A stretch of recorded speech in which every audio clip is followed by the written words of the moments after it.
السلام عليكم ورحمة الله وبركاته. إن الحمد لله نحمده ونستعينه ونستغفره ونعوذ بالله من شرور أنفسنا ومن سيئات أعمالنا. من يهده الله فلا مضل له ومن يضلل فلا هادي له. وأشهد أن لا إله إلا الله وحده لا شريك له وأشهد أن محمدا عبده ورسوله. أما بعد. அகிலத்தை படைத்து பரிபாலிக்கக்கூடிய எல்லாம் வல்ல அல்லாஹ்வுக்கே புகழ் அனைத்தும். அல்லாஹ்வின் சத்திய தூதர் எம்முயிரிலும் மேலான கண்மணி நாயகம் ஸல்லல்லாஹு அலைஹி வஸல்லம் அவர்கள் மீதும் அன்னவர்களை பின்பற்றி வாழக்கூடிய அனைத்து முஸ்லிம்கள் மீதும் எல்லாம் வல்ல அல்லாஹ்வின் கருணையும் சாந்தியும் என்னும் நிலவுமாக. அன்பிற்குரிய அல்லாஹ்வின் நல்லடியார்களே, இன்றைய தினம் புனித ரமலானை வரவேற்போம் என்ற தலைப்பின் கீழே ஒரு சிறிய உரையும் அதை தொடர்ந்து கேள்வி பதில் நிகழ்ச்சியும் நாங்கள் நடத்தவிருக்கின்றோம். இந்த ரமலானை பொறுத்தவரையில் நாம் அனைவரும் அறிந்து வைத்திருக்கக்கூடிய ஒரு உண்மைதான், ரமலான் மாதத்தில் தான் அல்லாஹ் ரப்புல் ஆலமீன் திருமறை குர்ஆனை அருளியிருக்கின்றார். ஷஹ்ரு ரமலான் அல்லதி உன்சில ஃபீஹில் குர்ஆன். ரமலான் மாதத்தில் தான் குர்ஆன் அருளப்பட்டது. ஹுதல் லின்னாஸ், அது மனிதர்களுக்கு நேர்வழி காட்டுவதற்காக அருளப்பட்ட ஒரு மார்க்கம். வபையினாத்தின் மினல் ஹுதா வல் ஃபுர்கான், அந்த நேர்வழியையும் அல்லாஹ் ரப்புல் ஆலமீன் தெளிவாக குறிப்பிடுகின்றார்.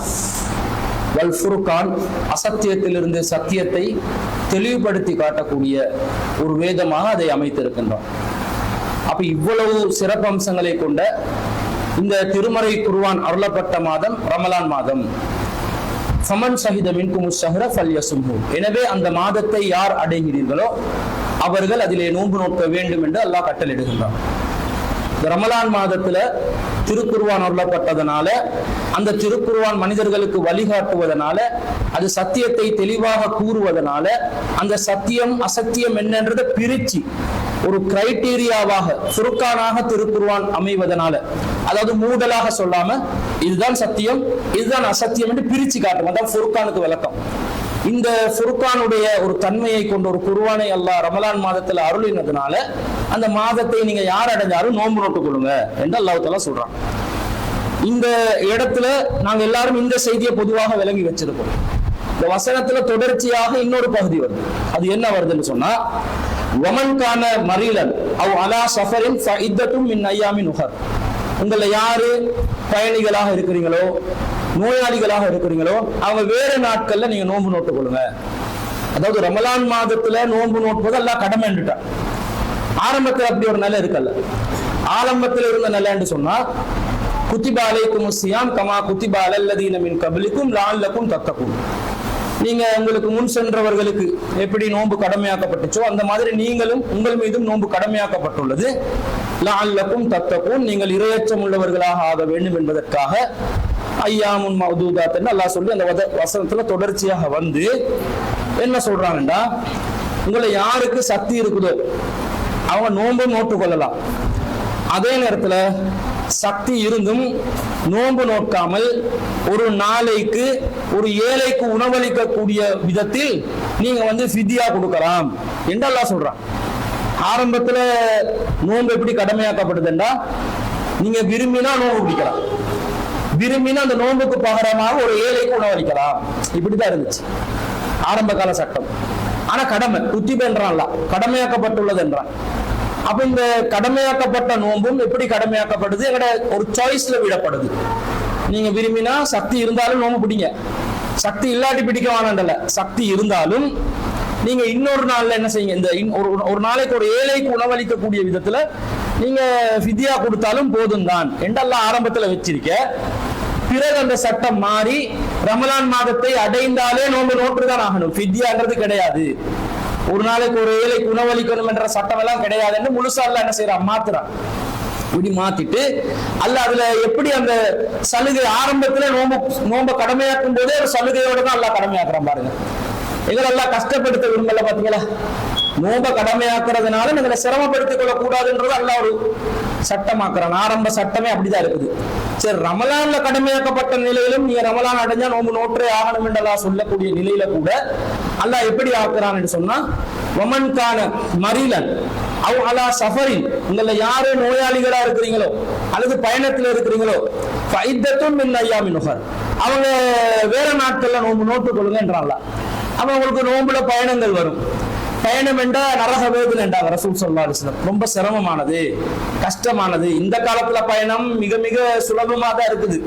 அந்த காலத்துல பயணம் என்றால் நினைச்சும் பார்க்க இயலாது. ஒருத்தன் ஒரு மரணத்தை அடைஞ்சு வார அளவுக்கு ஒரு வேதனை அனுபவிக்கிறோம். அந்த காலத்துல பாலைவனங்கள்ல குறிப்பாக பயணம் செய்வதாக இருந்தா ரொம்ப சிரமப்படுவாங்க. ஆனாலும் இந்த காலத்துல என்னதான் சொகுசான வாகனங்கள் வசதிகள் இருந்தாலும் கூட பயணம் என்பது சிரமமா தான் இருக்குது, கஷ்டமா தானே இருக்குது. அப்ப அந்த பயண கஷ்டத்துக்கு அல்லாஹ் என்ன செய்யறான்டா, நீங்க வேற நாள்ல நோம்பு பிடிக்கலாம், பரவாயில்ல, ரமலானுடைய அந்தஸ்திலே உங்களுக்கு கூலிய தருவேன் என்றான். அதான் விஷயம். அதாவது உங்களுக்கு நீங்க நோயாளிகளா இருந்தாலும் ரமலான்ல நோம்பு பிடிக்கிறதும் வேற நாள்ல நோம்பு பிடிக்கிறதும் சமமாகாது. ஆனாலும் நீங்க இந்த நோயாளிகளாக இருந்தாலும் பயணிகளா இருந்தாலும் ரமலான்ல அந்த நோம்பை விட்டுட்டா அது வேற நாள்ல நீங்க நோம்பு நோட்டுறீங்கடா, ரமலான்ல நீங்க நோம்பு நோட்டா எந்த நன்மை இருக்குதோ அதை தருவேன்ன்றதுதான் அர்த்தம். அல்லாவே அதை சலுகையாக்கி தாரான்டா என்ன அர்த்தம், அதுக்குரிய நன்மை எல்லாம் தரப்போறான்னு அர்த்தம்.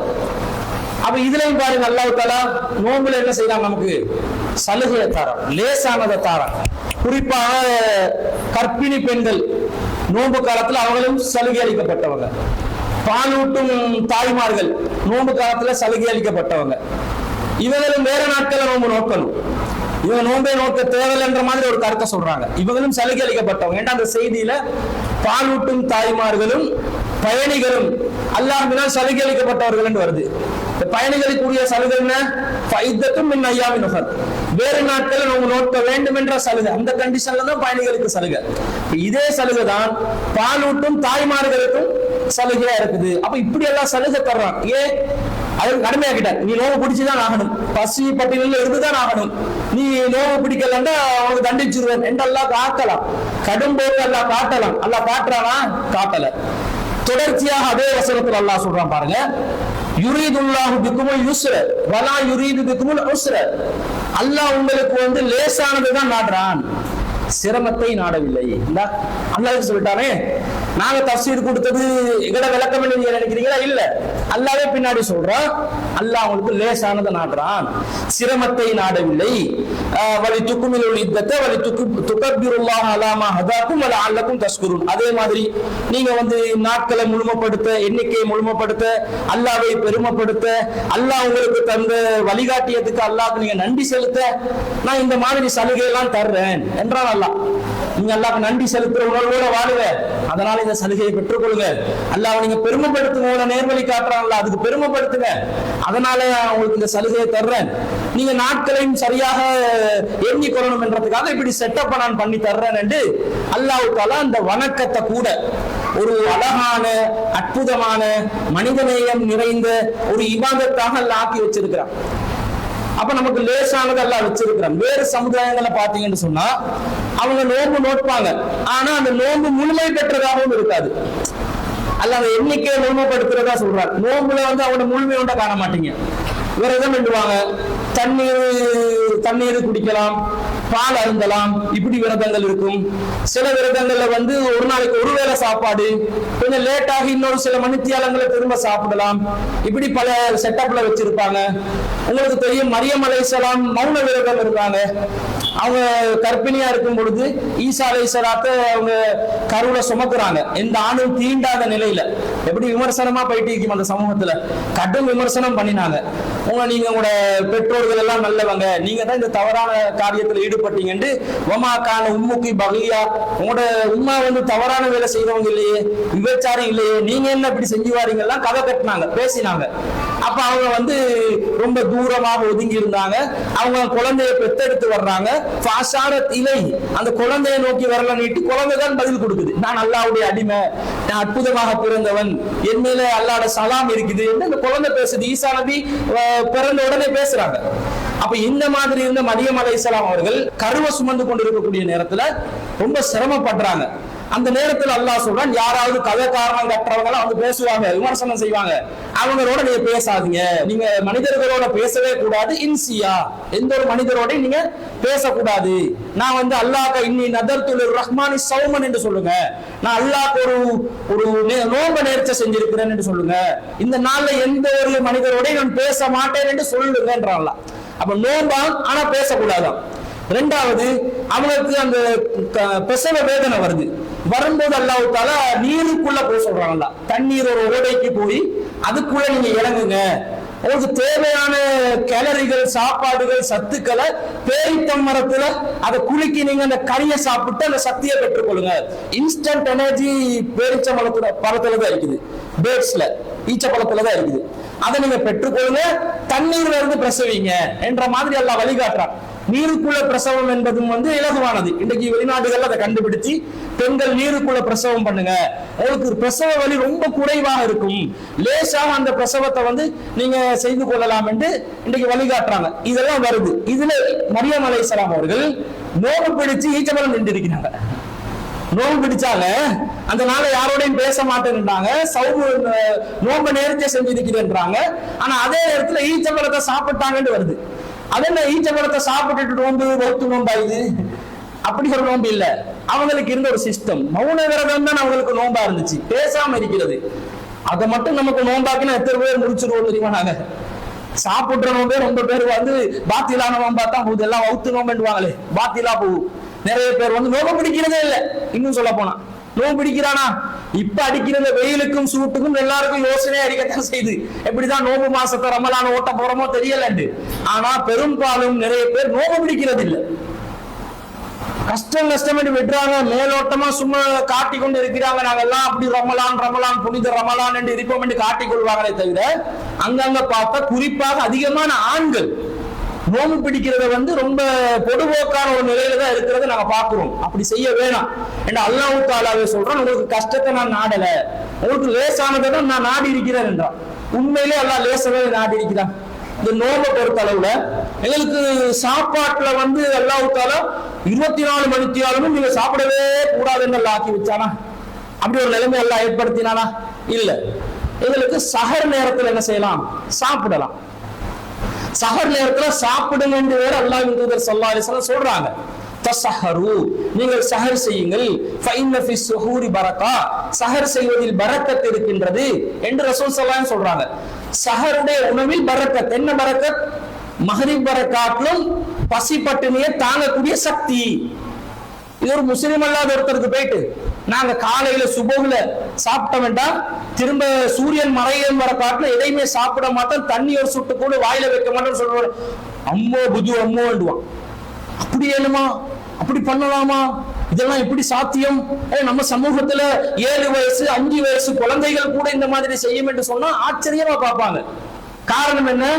ஃபஇன்ன ஃபி ஸுஹூரி பரக்கா, சஹரிலே பரக்கத் இருக்கிறது. அந்த சஹருடைய பரக்கத் என்னது? உணவு எந்த நேரமும் உண்ணணும் என்றது இல்ல பரக்கத்து. ஒரு குடி ஒரு வேளை சாப்பிட்டாலும், ஒரு கையளவு சாப்பிட்டாலும் அது அந்த குறிப்பிட்ட மணித்தியாலங்கள் தாக்கு பிடிக்குது பாருங்க, அதான் பரக்கத். அந்த பரக்கத்தை இஸ்லாத்துல வச்சிருக்குதா இல்லையா? வச்சிருக்குது. ஆனா நம்ம சமூகத்துல ஆன்மீகத்துல உச்சத்தை தொட்டவங்க என்று சொல்லக்கூடிய சூஃபியாக்கள், மகான்கள், பெரியார்கள் எல்லாம் சஹரே செய்ய தேவையில்லை, சஹரை வெறுப்பார்கள் என்னலாம் சொல்லி வச்சிருக்காங்க. சஹரை வெறுப்பாங்களாம், சஹர் செய்வதை வெறுப்பார்கள். அது என்ன சஹர் செய்வதை வெறுக்கிறது? ரசூலுல்லாஹ் வலியுறுத்துறாங்க, இவங்க சஹர் செய்வதை வெறுப்பாங்களாம். இது வந்து சரியா? இது மார்க்கத்துக்கு உட்பட்டதா? நபி வழிக்கு உட்பட்டதா? இல்ல அல்லது வழிகேட வாசலை திறக்குமா? யூதர்களுக்கும் முஸ்லிம்களுக்குள்ள நோன்புல உள்ள வித்தியாசம் என்னது? அவங்களோட நோன்புக்கு சஹர் இல்ல, நம்மளோட நோன்புக்கு தான் சஹர். இந்த சஹர் தான் செய்யறோமா? அப்ப லேசாக்குற நல்லா சஹர் செய்யுங்க. விடிய காலையில, அதிகாலையில, ஃபஜ்ருடைய நேரத்துக்கு முன்பதாக நீங்க சஹர் செய்யுங்க. இரவு 3 பகுதியா பிரிச்ச இறுதி பகுதியில் சஹர் செய்யுங்க. அதான் சிறந்த நேரம், அதான் நல்லது. சஹருடைய நேரத்தை தாமதப்படுத்த சொல்றாங்க ரசூல் ஸல்லல்லாஹு அலைஹி வஸல்லம். சஹருடைய நேரம் தாமதப்படுத்தணுமா இல்லையா? தாமதப்படுத்தணும். நம்ம ஆட்கள் என்ன பண்றாங்கடா, சிரமப்படுத்தி கொள்றாங்க. 5 மணிக்கு சுபவுடைய பாகண்டு வைத்துக் கொண்டால் 4:45க்கு சஹர் முடிவென்று போடுறாங்க. இவங்களுக்கு யாரு போட சொன்னா? 4:45க்கு சஹர் என்று யாரு போட சொன்னா? அல்லாஹ்வின் தூதர் சொன்னார்களா? அல்லாஹ் சொல்கிறான், நீங்கள் ஃபஜ்ருடைய நேரம் வர காட்டிலும் முன்னெல்லாம் பருகலாம் என்று அல்லாஹ் சொல்றான். ஃபஜ்ருடைய நேரம் வர காட்டிலும் முன்னெல்லாம் நிறைய கேள்விகளுக்கு பதில் வருது. ஃபஜ்ருடைய நேரத்துல உண்ணலாம் பருகலாம் என்று சொன்னா, ஃபஜ்ருடைய நேரம் 5 மணி என்று சொன்னா நீங்க 4:59 வர காட்டிலும் உண்ணலாம் பருகலாம். அதே முன்கூட்டியே நீங்க நிறுத்தி கொள்றது யார்? இந்த அதிகாரத்தை யாரு கொடுத்தா? சஹாபாக்கள் இரவு தொழுகையை தொழுவார்கள். சுபவுடைய நேரம் சஹர் நமக்கு இல்லாம போயிருமோ, சுபவுடைய நேரத்தில் நாங்க அடைஞ்சிருவோம் என்று நினைக்கிற அளவுக்கு ரசூலுல்லாஹ் தொழுகையை தாமதப்படுத்துவாங்கன்னு வருது. அப்ப சஹர் எவ்வளவு தாமதப்படுத்தி இருப்பாங்கன்னு பாருங்க. குறிப்பிட்டு ஒரு 5-10 நிமிஷத்துல கிடைக்கிற கெப்ப வச்சு சஹர் சுபவுடைய நெருக்கமான நேரத்துல சஹர் செஞ்சிருக்கிறாங்கண்டா, பல பேர் என்ன செய்யறாங்கன்னா விடிய காட்டிலும் எலும்ப ஏலான்னு சொல்லி நைட்டுக்கு படுக்கும் போதே நல்ல வயிறு முட்டை சாப்பிட்டுட்டு நியத்து வைக்கிறேன்னு ஒரு பேர நியத்தையும் வச்சுட்டு இவன் படுக்கிறான். கேட்டா நான் நைட்டிலே சஹர் செஞ்சுட்டேன்ன்றான். இதெல்லாம் நபி வரைக்கு உட்பட்ட சஹர்களா? இந்த சஹர் என்பது அதிகாலை உணவு, அதிகாலை நேரத்துல செய்யக்கூடிய அந்த வேலைக்குதான் சஹருடைய அந்த வேலை. இதை வபில் அஸ்ஸஹரியின் யஸ்தக்ஃபிரூன், சஹருடைய நேரங்கள்ல நல்லடியார்கள் எல்லாம் இஸ்திக்பார் செய்வார்கள் என்று வருது. சுபோக்கு முன்பதாக இறுதி இரவுல இருக்கக்கூடிய அந்த நேரம், அது ரொம்ப வெயிட்டான ஒரு முக்கியமான அல்லாஹ்வுடைய அருள் நிறைந்த, இன்னும் சொல்ல போனால் அல்லாஹ் கேட்பதை எல்லாம் மக்களுக்கு கொடுக்கின்ற, தௌபாக்களை அங்கீகரிக்கின்ற, இஸ்திக்ஃபார்களை அங்கீகரிக்கின்ற, அல்லாஹ்வுடைய அருளின் வாசல்களை திறக்கின்ற, அல்லாஹ்வே அடிவானத்தில் இறங்கி அல்லாஹ்வுடைய அடியார்களை மன்னிப்பதற்கு தயார் என்று சொல்லுகின்ற அளவுக்கு, அந்த அளவுக்கு அருள் அல்லாஹ் தஆலா விசாலமாக தருகின்ற அந்த நேரத்துல தான் அல்லாஹ் சஹர் செய்ய சொல்றான். இந்த நேரத்துல சஹர் செய்யணும், கண்ட நேரத்திலே சஹர் செய்யக்கூடாது. சில பேர் மிட் நைட்ல சஹர் செய்யறாங்க, 12 மணி 1 மணி. ஏன்டா இவன் தூக்கத்துல முழிச்சு கொண்டு இருக்கிற நேரம் எல்லாம் இவனுக்கு சஹர் தான். நோம்பு திறந்த நேரத்திலே சஹர் தான் செய்யறாங்க நம்ம மக்கள் நிறைய பேர். இதெல்லாம் இப்படி சஹர் செய்ய சொல்லல. அதுக்காக நீங்க சாப்பிடுறத குறைச்சி சாப்பிடுங்கன்னு சட்டமும் இல்லை. இவன் என்ன செய்வான்டா, சாப்பிடும் போது நல்ல பிரியாணியை தின்னுட்டு அதோட ஒரு தயிரையும் சீனியை போட்டு பானியை போட்டு கிச்சுல போட்டு நல்லா கரைச்சி குடிச்சிட்டு அங்கே ஒரு 2 தம்பிலி இங்கே ஒரு 1 தம்பிலி 2 தம்பிலையும் அப்படியே அமுக்கிட்டு அதையும் குடிச்சிட்டு வேற சர்பத் ஏதாவது கிடைக்குமா, இஸ்தார்ல வைத்த சர்பத் கிடைக்குமான்னு கேட்பான். அதையும் குடிச்சிட்டு அங்கிட்டால வேற என்ன செய்வான், டீ ஒன்று தாங்க நல்லா கிக்கா இருக்க மாட்டுவான். அதுல டீயையும் போட்டுட்டு இன்னென்ன சரி போடவே எல்லா ஊத்த குப்பை எல்லாத்தையும் நிறைச்சிட்டு கடைசி நேரத்துல போயிட்டு சில பேர் என்ன பண்ணுவான்னு ஒரு டம்மை இழுத்துருவான், எல்லாம் ஜீரணமாகட்டும். ஹலாலானதை சாப்பிடுறது வர காட்டும் யாருக்கும் புத்தம் சொல்லல. அல்லாவே உண்ணுங்கள் பருகுங்கள் என்றா, சுப நேரம் வர காட்டும் தாராளமாக உண்ணுங்கள் பருகுங்கள். ஆனா பேணுதல் என்ற பேர்ல கொஞ்சம் சாப்பிடுறதுலாம் கிடையாதுதான். ஹராமானதை எதையும் செய்யாம ஹலாலான முறையில உங்களோட ஆரோக்கியத்தையும் பார்த்துக்கொண்டு, ஏண்டா அதுக்கு பிறகு கன்ஃபார்மா விடி முடிச்சு காலையில வேலைக்கா போக போறீங்க, அப்படியே திரும்ப தொய்யப்படுத்துங்கன்னு சொன்னா 12 லோகருக்கு தான் உங்களோட மார்னிங் ஸ்டார்ட் ஆகும். அதெல்லாம் பார்த்து ஹெல்த்தை பார்த்துக்கொண்டு அந்த வேலைகளை செஞ்சு கொள்ளணும். ஆனா சாப்பிடலாம். சஹர் என்ற பேர்ல உங்களை சிரமப்படுத்திக் கொள்ள வேணாம், இத இஸ்லாம் சொல்லுது. அடுத்ததாக மார்க்கம் பாருங்க, இந்த ரமலான் எல்லாம் கடமையாக்கிட்டே உங்களை சிரமப்படுத்தலன்றான். நம்ம மக்கள் சிரமப்படுத்தி கொள்ற மாதிரி பாருங்க. பல்லு தீட்ட மாட்டான், நிறைய பேர் பல்லு விளக்க மாட்டான். இந்த டூத் பேஸ்ட்ல வைக்கிற அந்த இனிப்பெல்லாம் வாய்க்குள்ள போயிடும் அப்படின்டுவான். சரி, டூத் பேஸ்ட்ல இனிப்பு வாயில போகுது, உன்னோட வேர்வை வாய்க்குள்ள போச்சு, அதுல உப்பு ருசி வராதா? வரும். இப்ப அப்படியே நோம்பு கலா ஆகிருமா, பாத்தில் ஆகிருமா? தண்ணீருக்கு சுவை இல்லை, ஆனால் தண்ணீரை நீங்க வாயில வைக்கும் போது அந்த தண்ணீருக்கெண்டே உரித்தான ஒரு உணர்வு வருமே, ஒரு சுவை என்று நாங்க நினைக்கிற மாதிரி ஒன்று வருமே, அந்த ஃபீலிங் வந்தா அப்ப நோம்பு பாத்தில் ஆகாதா? காரை கட்டி காடுறீங்க நீங்க, உங்களோட உமிழ்நீர் அதுல உங்களுக்கு ஒரு விதமான சுவையை நீங்க உணர்ந்தீங்கடா, அதோட நோம்பு பாத்தில் ஆகாதா? சுவை என்றால் நீங்க அதை என்ன செய்யக்கூடாது, சுவைக்கு சாப்பிடக்கூடாது. பல்லு விளக்குங்க. ரசூல் ஸல்லல்லாஹு அலைஹி வஸல்லம் அவர்கள் அந்த காலத்துல பல்லு விளக்குறதுக்கு என்ன பயன்படுத்தினாங்க, ஒரு குச்சியை பயன்படுத்தினாங்க. அதுக்கு பேரு மிஸ்வாக் குச்சி என்றாங்க. மிஸ்வாக் என்றால் டூத் பிரஷ் என்று அர்த்தம். டூத் பிரஷ் அதாவது பல் துளக்கும் உபகரணம், பல் துளக்கும் சாதனத்துக்கு பேரு மிஸ்வாக். ரசூலுல்லாஹ் காலத்துல இருந்த பல் துளக்கும் சாதனம் எது? ஒரு குச்சி, மரக்குச்சி. அந்த மரக்குச்சியை வச்சு அதை என்ன செய்வாங்க, பல் துளக்குவாங்க. அந்த மரக்குச்சி தான் இன்றைக்கு பயன்படுத்துற மரக்குச்சி மாதிரி காட்டி ஒரு மிஸ்வா குச்சியை காட்டுவாங்க. அதை வச்சுக்கொள்வோம் ஒரு வாரத்துக்கு. அந்த மிஸ்வா குச்சியில ஒரு ருசி வராதா? அதை வாய்க்குள்ள போட்டாலே ஒரு தனியான ருசி ஒன்று வருதா இல்லையா? அப்ப மிஸ்வா குச்சியாலே நீங்க என்ன செய்ய முடியாது, பல் துளக்க முடியாது என்றாகும். ஆனால் அதற்கு மாற்றமாக நபிகள் நாயகம் ஸல்லல்லாஹு அலைஹி வஸல்லம் அவர்கள் அதிகமாக பல் துளக்குவார்கள். பொதுவாகவே ரசூலுல்லாஹ் வெளியில போயிட்டு வீட்டுக்கு வந்தாலே முதலாவது செய்யற காரியம் பல் துளக்குறது தான். அது ஒரு நபி வழிங்க, அதை கடைபிடிக்கலாம்.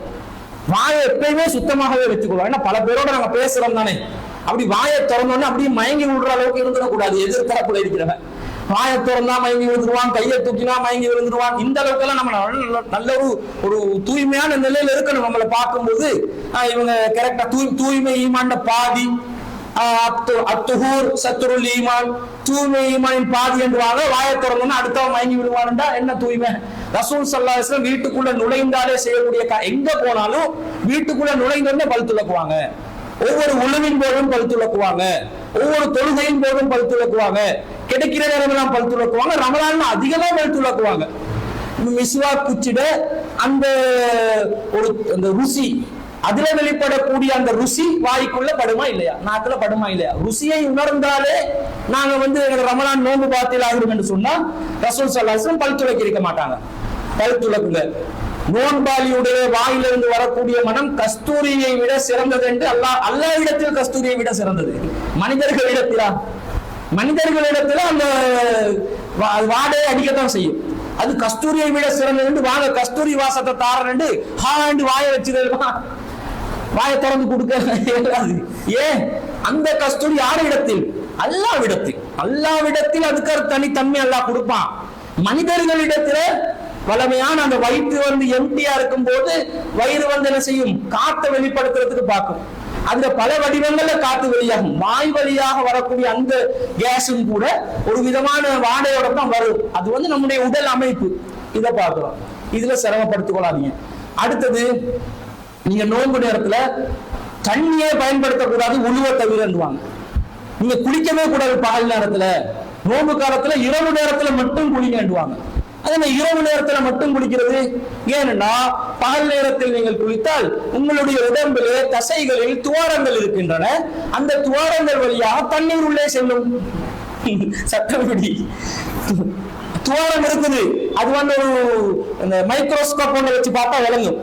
எங்களுக்கு இப்ப சாதாரணமா விளங்காது. நிறைய துவாரங்கள் இருக்குது. ஒரு எலிட சைஸுக்கு, எலி உள்ள புகுந்து வர வேண்டிய சைஸுக்கு துவாரத்தை பெருசா காட்டலாம். மைக்ரோஸ்கோப்பை வச்சு பார்க்கணும். இப்ப எப்படி துவாரம் இருக்குதுன்றது எப்படி உணர்றோம்னா, வேர்வை நேரத்துல வேர்வை எப்படி வருது உடம்புல, உள்ளுக்கு இருந்து இருக்கக்கூடிய தண்ணி வெளியில வருது. எப்படி வருது? அந்த துவாரம் வழியா தான் வருது. இந்த சயின்ஸை பிடிச்சி நம்ம ஆட்கள் அறிஞர்கள் என்ன பண்ணிட்டாங்கன்னா, நம்ம சயின்டிஸ்ட்மார்கள் எல்லாம் நோம்புல நீங்க பகல் நேரத்துல குளிச்சுக்கிட்டு வைங்க, நோம்புல தண்ணீர் பருகக்கூடாது, உடம்புக்குள்ள தண்ணி போகக்கூடாது என்ற அர்த்தம். நீ குளித்தால் உன்னுடைய தலை வழியாக தண்ணீர் செல்லும், உன்னுடைய கை வழியாக தண்ணீர் செல்லும், உன்னுடைய முகம் வழியாக தண்ணீர் செல்லும், உன்னுடைய கால் வழியாக துவாரம் வழியாக தண்ணீர் செல்லும் அப்படின்றான். இது ஏற்புடையதா? நபிகள் நாயகம் ஸல்லல்லாஹு அலைஹி வஸல்லம் அவர்களுடைய வழிமுறைக்கு உட்பட்டதா? சிந்திக்கணும். துவாரம் வழியாக தண்ணீர் செல்வதை இஸ்லாம் தடுக்கல, வாய் வழியாக தண்ணீர் செல்வதை தான் தடுக்கிறது. நீங்கள் உண்ணக்கூடாது, பருகக்கூடாது. பருகக்கூடாதுன்னு சொன்னா, இப்ப நாங்க மூக்கால தண்ணி அனுப்பி கொள்றோம், நல்ல தண்ணி குடிச்ச ஃபீலிங் வருமா? இப்ப தண்ணி பழமையா குடிச்சாலே ஃபீலிங் வருது இல்ல, தாகம் போகுது இல்ல.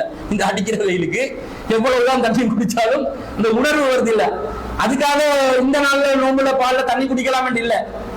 நீங்க வாய் வழியா தண்ணீர் குடிப்பது என்பதும் உங்களுடைய உடம்புக்குள்ளே தண்ணீரை செலுத்திக் கொள்வது என்பதிலே வித்தியாசம் இருக்குதா இல்லையா? சரி, இப்ப உடம்புக்குள்ள நாங்க தண்ணியை செலுத்திக் கொள்ள கூடாதுன்னு நாங்க சொல்றதா இருந்தா, வாய் வழியாக மட்டும்தான் செலுத்திக் கொள்ள கூடாதுன்றதுக்கு என்ன ஆதாரம் என்று கேட்டால், நபிகள் நாயகம் ஸல்லல்லாஹு அலைஹி வஸல்லம் அவர்கள் ரமலான் காலத்துல அதிகமாக தண்ணீரை மேனியில் தேய்த்துக் கொள்ளக்கூடியவர்களாக இருப்பார்கள். ரசூல் ஸல்லல்லாஹு அலைஹி வஸல்லம் அதிகமாக தண்ணீரை தலையில் ஊற்றக்கூடியவர்களாக இருப்பார்கள். பகலுடைய அந்த வெயிலின் கொடூரத்தின் காரணமாக ரசூலா தண்ணி எடுத்து அள்ளி அள்ளி என்ன செய்வாங்க? தலையில போட்டுக் கொள்வாங்க நோன்பு காலத்துல. இப்ப துவாரம் வழியாக உடம்புக்குள்ளே செல்லாதா? உழு பண்றீங்க, 5 நேரம் தொழணும் நோம்புல. உழு செய்யும், உங்களுக்கு சுபகுல் ஒரு அசரு வருது, மூணு வக்து தொழுகை வருது. அதுல நீங்க உழு செய்யும் போது உங்க துவாரம் வழியாக அப்ப தண்ணீர் செல்லாதோ? செல்லும். அப்ப அது மார்க்கத்துல தடுக்கப்பட்டுச்சா? இல்ல. எது தடுக்கப்படுது? தண்ணீரை வாய்க்குள்ளால் அனுப்புறது. அதுக்காக அப்படின்னா ஒரு இன்ஜெக்ஷன் வழியாக குளுக்கோஸ் இறக்கி கொள்ளலாமான்னு கேட்கக்கூடாது. சேலைனை ஏற்றுக்கொள்ள வாய் வழியா தானே போகல. சேலைன் வழியாக ஒரு சேலைனை போட்டுக்கொண்ட நோம்பு பிடிக்கிறோம், சேலைனை ஏற்றுக்கொள்றோம், ஃபிட்டா இருக்கும். இது கூடாது. ஏன் கூடாது? செலுத்தி கொள்றதா இருந்தா என்ன செலுத்த? எதுக்கு சேலைன் போட்டீங்க? இப்ப நீங்க நோயாளியா இருக்கிறீங்க, நோயாளிக்கு நோம்பு கடமையா? இப்ப ரமலான்ல வேற நாள்ல பிடி, முதல்ல வேற நாள்ல பிடிச்சுக்கோ. ரெண்டாவது சேலையிலையும் நீ போடுற இன்ஜெக்ஷன் எல்லாத்துலயும் என்ன இருக்குதுன்னா குளுக்கோஸ் இருக்குது, தேவையான கேலரி இருக்குது. உணவுடைய இறுதி சத்து என்னது? குளுக்கோஸ் தான். நீங்க என்ன மாங்காவை சாப்பிட்டாலும் தேங்காவை சாப்பிட்டாலும் எதை திண்டாலும் கடைசியில வந்து அதை அரைஞ்சி ரத்தம் எதை எடுக்கும்? மாங்காடை வந்து சதையை எடுத்து கொண்டு போமா ஹார்ட்டுக்கு? இல்ல, அதுல வரக்கூடிய விட்டமின் எடுக்கும், புரோட்டீன் எடுக்கும், கால்சியம் எடுக்கும், மெக்னீசியம் எடுக்கும், மூலப்பொருட்களை எடுத்து அந்த மூலப்பொருள் எந்தெந்த பகுதிக்கு எது தேவையோ ரத்தம் அப்படியே எடுத்துக்கொண்டு போகும். ஒரு கோட்டி ஒரு ரயில் ஒரு புகை ரதம் மாதிரி அப்படியே எடுத்து போயிட்டு மரதான ஸ்டேஷன் கிட்ட வரும். உதாரணத்துக்காக குடல் கிட்ட வரும். குடல்ல ஏதோ ஒரு புண்ணு இருக்குது, சரி செய்வதற்கு இந்த கால்சியம் இந்த இடத்துக்கு தேவைப்படுது, அதை கொஞ்சம் கொடுக்கும். இந்த 25 கிராம் கால்சியம் போட்டு சரி செஞ்சுக்கோ அப்படின்ட்டு அடுத்ததாக கிட்னி வலிக்கு போகும். கிட்னி வழியா போகும்போது அங்களுக்கு வேற ஒரு மூலப்பொருள் தேவைன்னா அது அங்க இறக்கும்.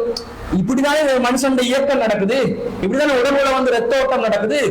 அதற்கு தேவையான இறுதி சத்து மூலப்பொருளை எடுத்துக்கொள்ளுது.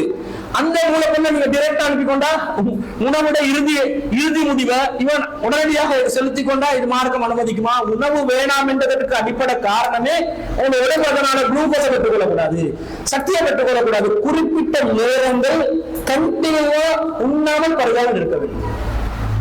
அதுக்கு மாற்றமாக அப்ப ஏற்றிக்கொள்ள இயலாது. ஆனா குளிக்கலாம், பகல் நேரத்துல குளிக்கலாம். இதை பார்த்து கொள்றோம். அடுத்ததாக என்ன, நோன்பு திறக்கும் பொழுது நம்ம ஆட்கள் வந்து என்ன செய்வாங்க, பாங்கு சொன்னாலும் கொஞ்சம் நேரம் அப்படி வெயிட் பண்றது.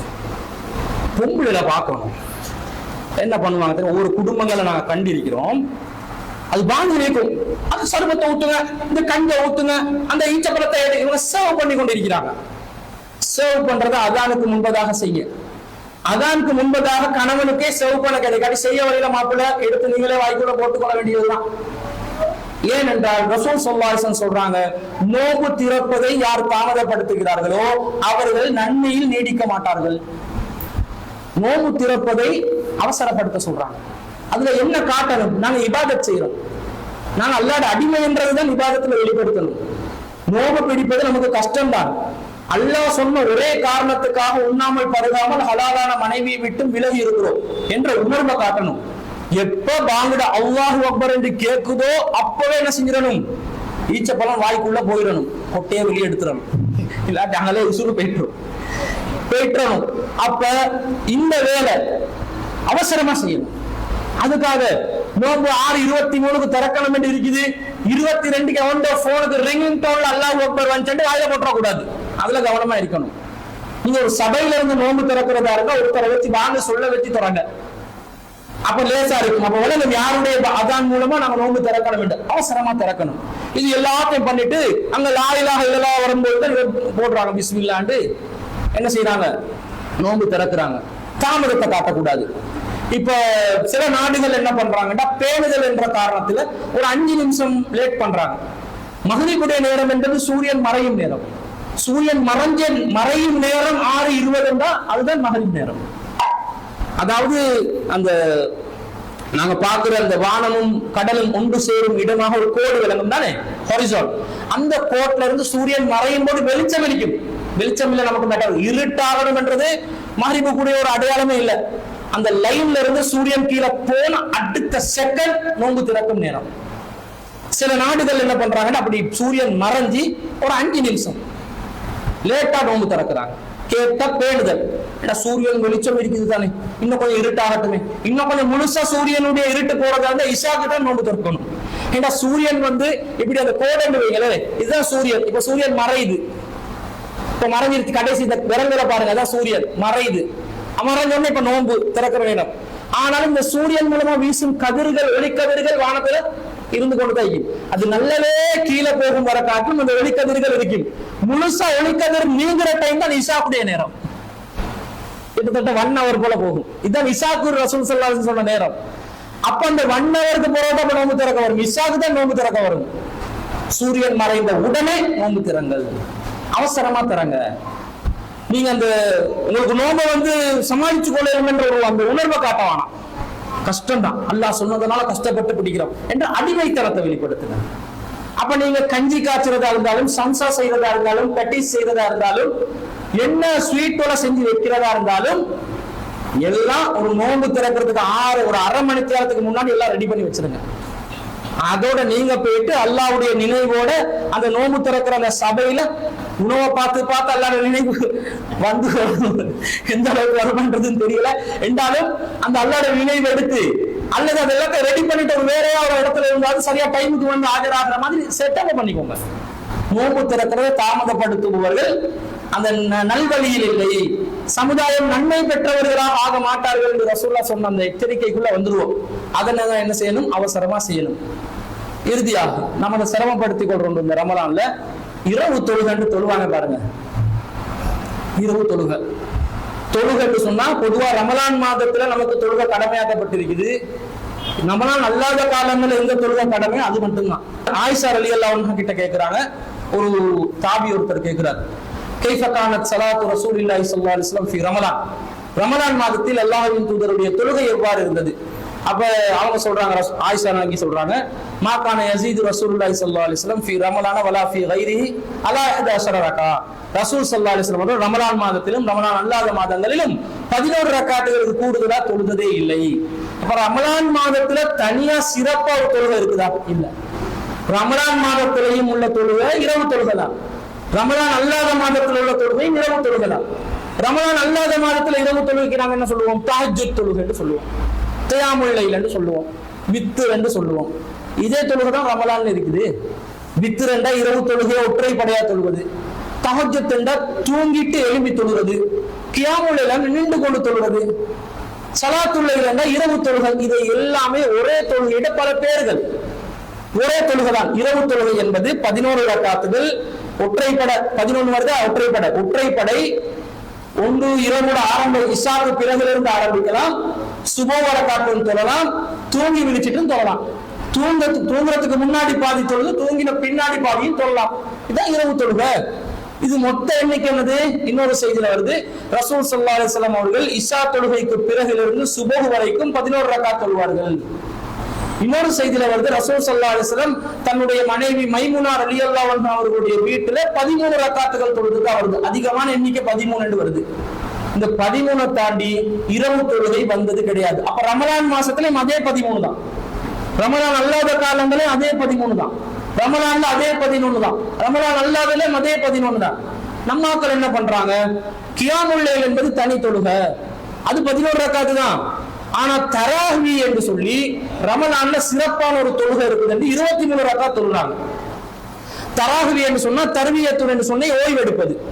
தராவி என்றா பல ஓய்வுகளை கொண்ட தொழுகை. அது 20 ரக்காத் தொழணும். 2 ரக்காத்துக்கு இடையில ஓய்வு எடுப்பாங்க. அந்த ஓய்வை வந்து 2 நிமிஷம் கொடுக்கவும் மாட்டான், கொஞ்ச நேரம் இருந்துட்டு திரும்பி எழுப்பிடுவான். அந்த ஓய்வு கொடுக்கணும் என்றதுக்காக தராவி என்ற ஒரு சொல் வந்துச்சு. இந்த தராவி என்ற சொல் குர்ஆன்லயும் எங்கேயும் இடம் பெறல, ஹதீஸ்லயும் எங்கேயும் இடம் பெறல. அப்ப இந்த சொல்லே இடம் பெறல. இந்த சொல்லே வந்து இமாம்கள் தான் கொடுக்குறாங்க. இப்படி ஒரு செய்தி வருது, ரசூல் ஸல்லல்லாஹு அலைஹி வஸல்லம் ரமலான்ல ஒரு சிறப்பு தொழுகை சில செய்திகள் வருது. அது 20 ரக்காத்துகளை கொண்டதுனால, நீண்ட இடைவெளிகள் கொடுப்பதனால அதுக்கு தராவி என்று பேரெண்டு போடுறாங்க. சில இமாம்கள் தன்னுடைய கிதாபுகள்ல ஹதீஸ் கிரந்தங்கள்ல தராவி தொழுகை என்று சொல்லி தலைப்பு வச்சிருக்கிறாங்க. அவங்க தலைப்பு வச்சதுனால அது இஸ்லாத்துல தொழுகையாகுமா? ரசூல் ஸல்லல்லாஹு அலைஹி வஸல்லம் சொல்லி இருக்கிறது சொல்லல. இமாம்கள் எடுத்து காட்டுற சில செய்திகள்ல கூட தராவி 20 ரக்காத் என்று சொல்லக்கூடிய செய்திகள் பலவீனமான செய்திகளை வைத்து அமல் செய்யலாமா என்றது ஒரு கேள்வி. இதுல சுன்னத் ஜமாத்துக்கும் தௌஹீத் ஜமாத்துக்கும் உள்ள வித்தியாசம் என்னன்னு சொன்னா, சுன்னத் ஜமாத்துல உள்ளவங்க சொல்லுவாங்க பலவீனமான செய்திகளை வைத்து அமல் செய்யலாம் என்றுவாங்க. செய்தியிலே பலவீனம் இருக்குது, அதாவது ரசூலுல்லாஹி ஸல்லல்லாஹு அலைஹி வஸல்லம் அவர்கள் சொன்னார்களா, செய்தார்களா, அங்கீகரித்தார்களான்றது கேள்விக்குறி, சந்தேகம் என்று அர்த்தம். நம்பகத்தன்மை, அறிவிக்கக்கூடிய அறிவிப்பாளர்கிட்ட நம்பகத்தன்மையில பிரச்சனை, அவருடைய அறிவிப்புல பிரச்சனை, அவருடைய வயசுல பிரச்சனை, அவருடைய தன்மைகள்ல பிரச்சனை. பொய்யர்கள் அல்ல, பொய்யர்களா இருந்தா பின்பற்றக்கூடாதுன்னுவாங்க. ஆனா இது சில பலவீனங்கள். ஒருவேளை ரசூலா செஞ்சும் இருக்கலாம், செய்யாமலும் இருக்கலாம் என்றதுக்கான சந்தேகத்துல உச்சகட்டம். ஏனென்றா ரசூலா செஞ்சிருந்தாங்கன்னா வேற விஷயம், செய்யாமட்டா நாங்க செய்யாததை செஞ்சா வித்வத் ஆகிடும். அப்ப சந்தேகத்தை விட்டு விலக வேண்டும் என்பதுதான் இஸ்லாத்துடைய அடிப்படை. ரசூலா சொல்றாங்க, ஹலாலும் பையனும் ஹராமும் பையனும், ஹலாலும் தெளிவானது, ஹராமும் தெளிவானது, ரெண்டுக்கும் இடையில ஷரத்துகள் இருக்கும். அது நீங்க என்ன செஞ்சிடாதீங்கன்னா அதை சந்தேகமானதை பின்பற்றாதீங்க. நீங்க வந்து ஒரு ஆடை வந்து ஒருத்தர் ஒரு என்னது இலை கொலைகளை சாப்பிடுவதற்காக மேய்வதற்காக ஒருவர் விடுகிறார். அது வந்து வேலி ஓரத்துல வந்து மேயுது. கிரவுண்ட்ல போட்டா நடுவுல போயிட்டு மேய்கி. அது என்ன வேலி ஓரத்துக்கு அடுத்த வேலையில மேய்ஞ்சா சட்ட பிரச்சனை வந்துருமா இல்லையா? உரிமை பிரச்சனை வந்துருமா இல்லையா? ஹராம் பிரச்சனை வந்துருமா இல்லையா? அனுமதி இல்லாம போயிருந்தேன். அடுத்த காலையில நம்ம ஆடு போயிட்டு மேய்ஞ்சா அப்ப ரசூலா சொல்லுவாங்க, வேலியில போயிட்டு என்ன செய்யாது, மேய போவாது. என்ன நடக்கும்? அடுத்த வேலையை தாண்டிடுவாய். ரசூலா சொல்றாங்க, எவன் தன்னுடைய மார்க்கத்தையும் மானத்தையும் பாதுகாக்க நினைக்கிறார்களோ அவர்கள் சந்தேகமானதை விட்டு விலக வேண்டும். ரசூலா செய்தார்களா, சொன்னார்களா, அங்கீகரித்தார்களா என்று சந்தேகத்துக்குரியதாக இருந்தால் மார்க்கத்தையும் மானத்தையும் பாதுகாக்க நினைப்பவர்கள் அதை விட்டு விலக வேண்டும். அப்ப பலவீனமான செய்திகளை வச்சு செய்யக்கூடாது. ஆனா இவங்க அந்த செய்தியை வச்சு 20 ரக்காத்து தொழுவாங்க பாருங்க ரமலான்ல. உடரட்டம் எனக்கு சீக்கிரகாமி தும்பியதாது எக்ஸ்பிரஸ் கோச்சி அல்லாஹ் அக்பர் அல்லாஹ் அக்பர் சமிஅல்லாஹு லிமன் ஹமிதஹு அல்லாஹ் அக்பர் அஸ்ஸலாமு அலைக்கும் வரஹ்மத்துல்லாஹி அஸ்ஸலாமு அலைக்கும் வரஹ்மத்துல்லாஹி. என்ன ஓதிரண்டும் தெரியாது, என்ன நின்றதும் தெரியாது. சுஜூதுக்கு போயிட்டு இருக்க மாட்டான். ஒரு சுஜூதுல அல்லாஹ் அக்பர் என்றான். இவன் அப்பதான் முதுவர்க்கத்தோட ராகத்தை சுஜூத் செய்ய போனா அவன் வந்து அடுத்த ரக்காத்துக்கு நின்றுவான். எந்த அல்லாஹ் அக்பருக்கு இப்ப நான் இருக்கிறேன்னு விளங்காது, கன்ஃபியூஸ்ட் இருப்பான். நான் 2 சுஜூத் பண்ணினேனா, ஒரு சுஜூத் பண்ணினேனா, இப்ப நான் கியாமுக்கு போகணுமா ருக்குவுக்கு போகணுமா அவனுக்கு விளங்காது. இப்படி வேகமா போடுறாங்க. இதெல்லாம் ஒரு தொழுகை முறையா? தொழுகெல்லாம் நிறுத்தி நிதானமா தொழணும். ஒருத்தர் வர்ற ரசூலோட காலத்துல அப்படியே சீக்கிரமா தொழுறாரு. ரசூலா சொல்றாங்க, நீ தொலைவேல போயிட்டு தொழுன்றாங்க. அவர் போறாரு, திரும்ப அதே மாதிரி தான் தொழுறாரு வேகமா. ரசூலா சொல்றாங்க, மீண்டும் நீ தொலைவில்லை போயிட்டு தொழு. திரும்ப தொழுதுட்டு வர்றாரு. ரசூலா, நீ தொழல தொழு. அல்லாஹ்வின் தூதரே, அல்லாஹ் மீது ஆணையாக இதுக்காக எனக்கு எப்படி தொழணும் என்று தெரியாது, தயவு செஞ்சு சொல்லித்தாங்கன்றாங்க. ரசூலா சொல்றாங்க, தொழுகை என்பது அல்லாஹ்வோட செய்த உரையாடல். நிறுத்தி நிதானமாக செய்ய வேண்டும். கியாம்ல நின்றால் நீ நிறுத்தி, உன்னுடைய உறுப்புகள் அமைதி பெறச் செய். நான் ஒரு இடத்துல நின்றோம்னா கொஞ்ச நேரம் இருக்கணும், உறுப்புகள் அமைதி பெற செய்யணும். அதாவது அந்த ராகத்தை உற்றணும் கொஞ்ச நேரம். அதுல ஓத வேண்டியது ஓது, ருக்கு செய். அதுல ஓத வேண்டியது ஓது, நிறுத்து, நிதானமாயிரி, திரும்ப நடுநிலைக்கு வா, திரும்ப நீ சுஜூதுக்கு செல். எல்லாத்திலையும் நிதானமா செய்ய சொல்றாங்க. இந்த நிதானத்தை கடைப்பிடி என்றாங்க. இந்த நிதானத்தோட வர தொழுகை நாங்க கடைபிடிச்சோம்னா அந்த தொழுகை என்னது? நல்ல தொழுகை, குவாலிட்டியான தொழுகை. எண்ணிக்கையை விட குவான்டிட்டியை விட குவாலிட்டி நல்லா இருக்கணும். குவான்டிட்டி அல்லாஹ்வின் தூதர் சொன்ன குவான்டிட்டிக்குள்ள வரணும். நம்ம ஆக்கள் வந்து கை நிறைய கனவை விட்டே வச்சுக்கொள்ளுங்க சரி வருமா? நிறைய இருக்குது, சிலதான் இருக்கும், நிறைய இருக்கும். கனவை விட்டே வச்சு என்ன செய்ய? ஒன்றும் பண்ண இயலாது. அது சாணம் ஒன்றுக்கும் யூஸ் ஆகாது. மாட்டு சாணமா இருந்தா சரி, எங்களுக்கு போறதுக்கு சரி யூஸ் ஆகும், கம்போஸ்ட் பண்ணி எடுக்கலாம். இது ஒண்ணுக்கும் உதவாது. அப்ப கை நிறைய கழுத விட்ட சரி வராது. குவாலிட்டியை பாருங்க, குவான்டிட்டியை பார்க்காதீங்க. ரசூலா சொன்ன குவான்டிட்டியை பாருங்க. என்ற அளவுக்கு தொழுகை நாங்க நிதானமா தொழணும். அடுத்தது, இந்த ரமலான் தொழுகையில நாங்க ஃபஜ்ர், நாங்க கியாம்ல நின்று தொழுகிறோம், இரவு தொழுகை தொழுகிறோம். நாங்க இரவுல ஓதுற குர்ஆன்கள் நமக்கு மறுமையில ஃபஜ்ருடைய குர்ஆன் நமக்கு சாட்சி சொல்லும் என்று வருது. அதிகாலையில் ஓதக்கூடிய குர்ஆன் நமக்கு மறுமையில சாட்சி சொல்லும் என்று வருது. அப்ப நாங்க அழகான முறையில் நம்முடைய தொழுகைகளை செஞ்சு கொள்ளணும். இவங்க வேகமா தொழுற இந்த தொழுகை வந்து எல்லாம் நம்மள சிரமப்படுத்தி கொள்ற வேலை. இதுல இன்னும் தஸ்பீஹ் தொழுகை என்ற பேர்ல இன்னும் பல தொழுகைகளோட பேர்ல 300 தஸ்பீஹாத்துகள் வரணும், நாங்க நிறைய அமல் செய்யணும் என்று சொல்றாங்க. இதெல்லாம் பலவீனமான செய்திகள். இந்த மாதிரி தொழுகைகள் இஸ்லாத்துல இல்லாத தொழுகைகளை நாங்க தொழாம உள்ள தொழுகையை பக்குவமா தொழக்கூடியதாக இந்த ரமலானை நாங்க நமக்கு நாம சிரமப்படுத்திக் கொள்ளாம, அல்லாஹ் நமக்கு லேசானதா தர்றான், அதை லேசானதாகவே ஆக்கி கொண்டு நாமளே வருத்தி கொள்ளாமல் இந்த ரமலான நோன்பை நாங்க அழகான நோன்பாக, பக்குவமான நோன்பாக, சரியான நோன்பாக நாங்கள் ஆக்கிக் கொள்ள வேண்டும். அப்படிப்பட்ட ஒரு நோன்பு பிடிச்சா அது நமக்கும் திருப்தியா இருக்கும், மறுமையிலும் நமக்கு அது கூலி தரக்கூடியதாக இருக்கும் என்பதை கூறிக்கொண்டு விடைபெறுகிறேன். வாஹிரு தவானா அல்ஹம்துலில்லாஹி ரப்பில் ஆலமீன். இரண்டாவது பகுதி கேள்வி வருகிறார். பாங்க சொல்றவரு அவரு நோன்பு திறந்துட்டு தான் பாங்க சொல்லணும், இல்லாட்டி பாங்க சொல்லிட்டு தான் நோன்பு தரும். பாங்க திறக்கிறவர் வந்து என்ன பண்ணணும்னு கேட்கிறாங்க. பாங்க சொல்றவர், பாங்க சொல்றவருக்கு அல்லாஹ் அக்பர் என்று சொல்லிட்டு அல்லாஹ் அக்பர் என்றாரு. அதோட அவரும் என்ன செய்யக்கூடாது? நோன்பை தாமதப்படுத்தி திறக்க கூடாது. அவர் லா இலாஹ இல்லல்லாஹ் மட்டும் சொல்லிட்டு தான் அவர் திறக்கணும் என்று வந்துச்சுண்டா அந்த நோன்பை தாமதப்படுத்துறவங்க நல்லதில் நிலைக்க மாட்டார்கள் என்ற அந்த செய்திக்குள்ள அவர் போயிட்டுருவார். அவர் என்ன பண்ணுவாங்க? நடைமுறையிலும் என்ன செய்வாங்கன்னா, பாங்க சொல்றவர் அல்லாஹ் அக்பர் அல்லாஹ் அக்பர் ஒரு ஈச்ச பழம் கொண்டு எடுத்து முதல்ல பிஸ்மில்லா என்று சொல்லி அவர் திறந்துருவார். முழு ஈச்சப்பழத்தை சர்வத்து கஞ்சி எல்லாம் நம்ம ஆக்கள் அல்லாஹ் வரணும்னு ஈச்சப்பழத்தை தின்னுட்டு தண்ணியை குடிச்சு அடுத்தது அதை பார்ப்பான், கஞ்சி கோப்பையை தான் தேடுவான். அந்த மொத்த கஞ்சி கோப்பை அவன் லாயிலா இல்லா சொல்லும் போது முடிஞ்சிடும். அதுக்கப்புறம் துவாவெல்லாம் அவர் ராகத்தான் ஓடிட்டு சர்பத்து பெட்டிசை தேடுவான் நம்ம ஆக்கள். அதெல்லாம் அவருக்கு செய்ய இயலாது. அவர் என்ன பண்ணணும்? அவர் அதெல்லாம் செஞ்சு கொண்டு வாங்க சொல்ல போனா வாங்க முடியுமா? முடியாது. அதனால அவங்க என்ன செய்வாங்கன்னா ஒரு பேரித்தம்பளத்துல ஒரு துண்டை அல்லாஹ் அக்பர் சாப்பிடுவாங்க. முதல்ல நோம்பு திறந்துடுவாங்க. அதுக்கப்புறம் அவர் என்ன செய்வார்? அவர் நோம்பு திறந்துட்டாரு. இப்ப கண்டினியூவா மத்த பாங்குட ஏனைய பகுதிகளை சொல்லிட்டு அதுக்கு பிறகு அவர் என்ன செய்வாரு? மத்த விளையாட்டை அவர் ஆரம்பிப்பாரு. அப்ப இப்படிதான் சிஸ்டம் நடைமுறை இருக்குது. அவரும் திறந்துடணும். அவருக்கு அதே சட்டம் தான். வாங்க சொல்பவர்கள் பிறகு திறந்து கொள்ளுங்கள் சொல்லல. வாங்க சொன்ன உடனே திறந்துடணும் நோம்ப. இதுதான் மார்க்க சட்டம். எனவே அந்த நடைமுறையில தான் இன்னைக்கு சமூகம் அமைக்குது. அதுல சரியா தான் பண்ணி கொள்றாங்க. யாராவது ஒரு முஅத்தின் அவர் பாங்கு முழுசா சொன்ன பிறகுதான் நோன்பு திறக்கிறதா இருந்தா அவர் அதை மாத்திக்கொள்ளணும். அவர் அல்லாஹ் அக்பர் என்று சொல்லிட்டு அதுக்கு பிறகு அவர் என்ன செய்யணும்? நோன்பை ஒரு ஈச்சப்பழத்தின் மூலமாக திறந்து விட்டு அதுக்கு பிறகு அவர் என்ன செய்யணும்? பாங்க கம்ப்ளீட் பண்ணிட்டு திரும்ப அவருடைய உணவை அவர் உண்ணலாம்.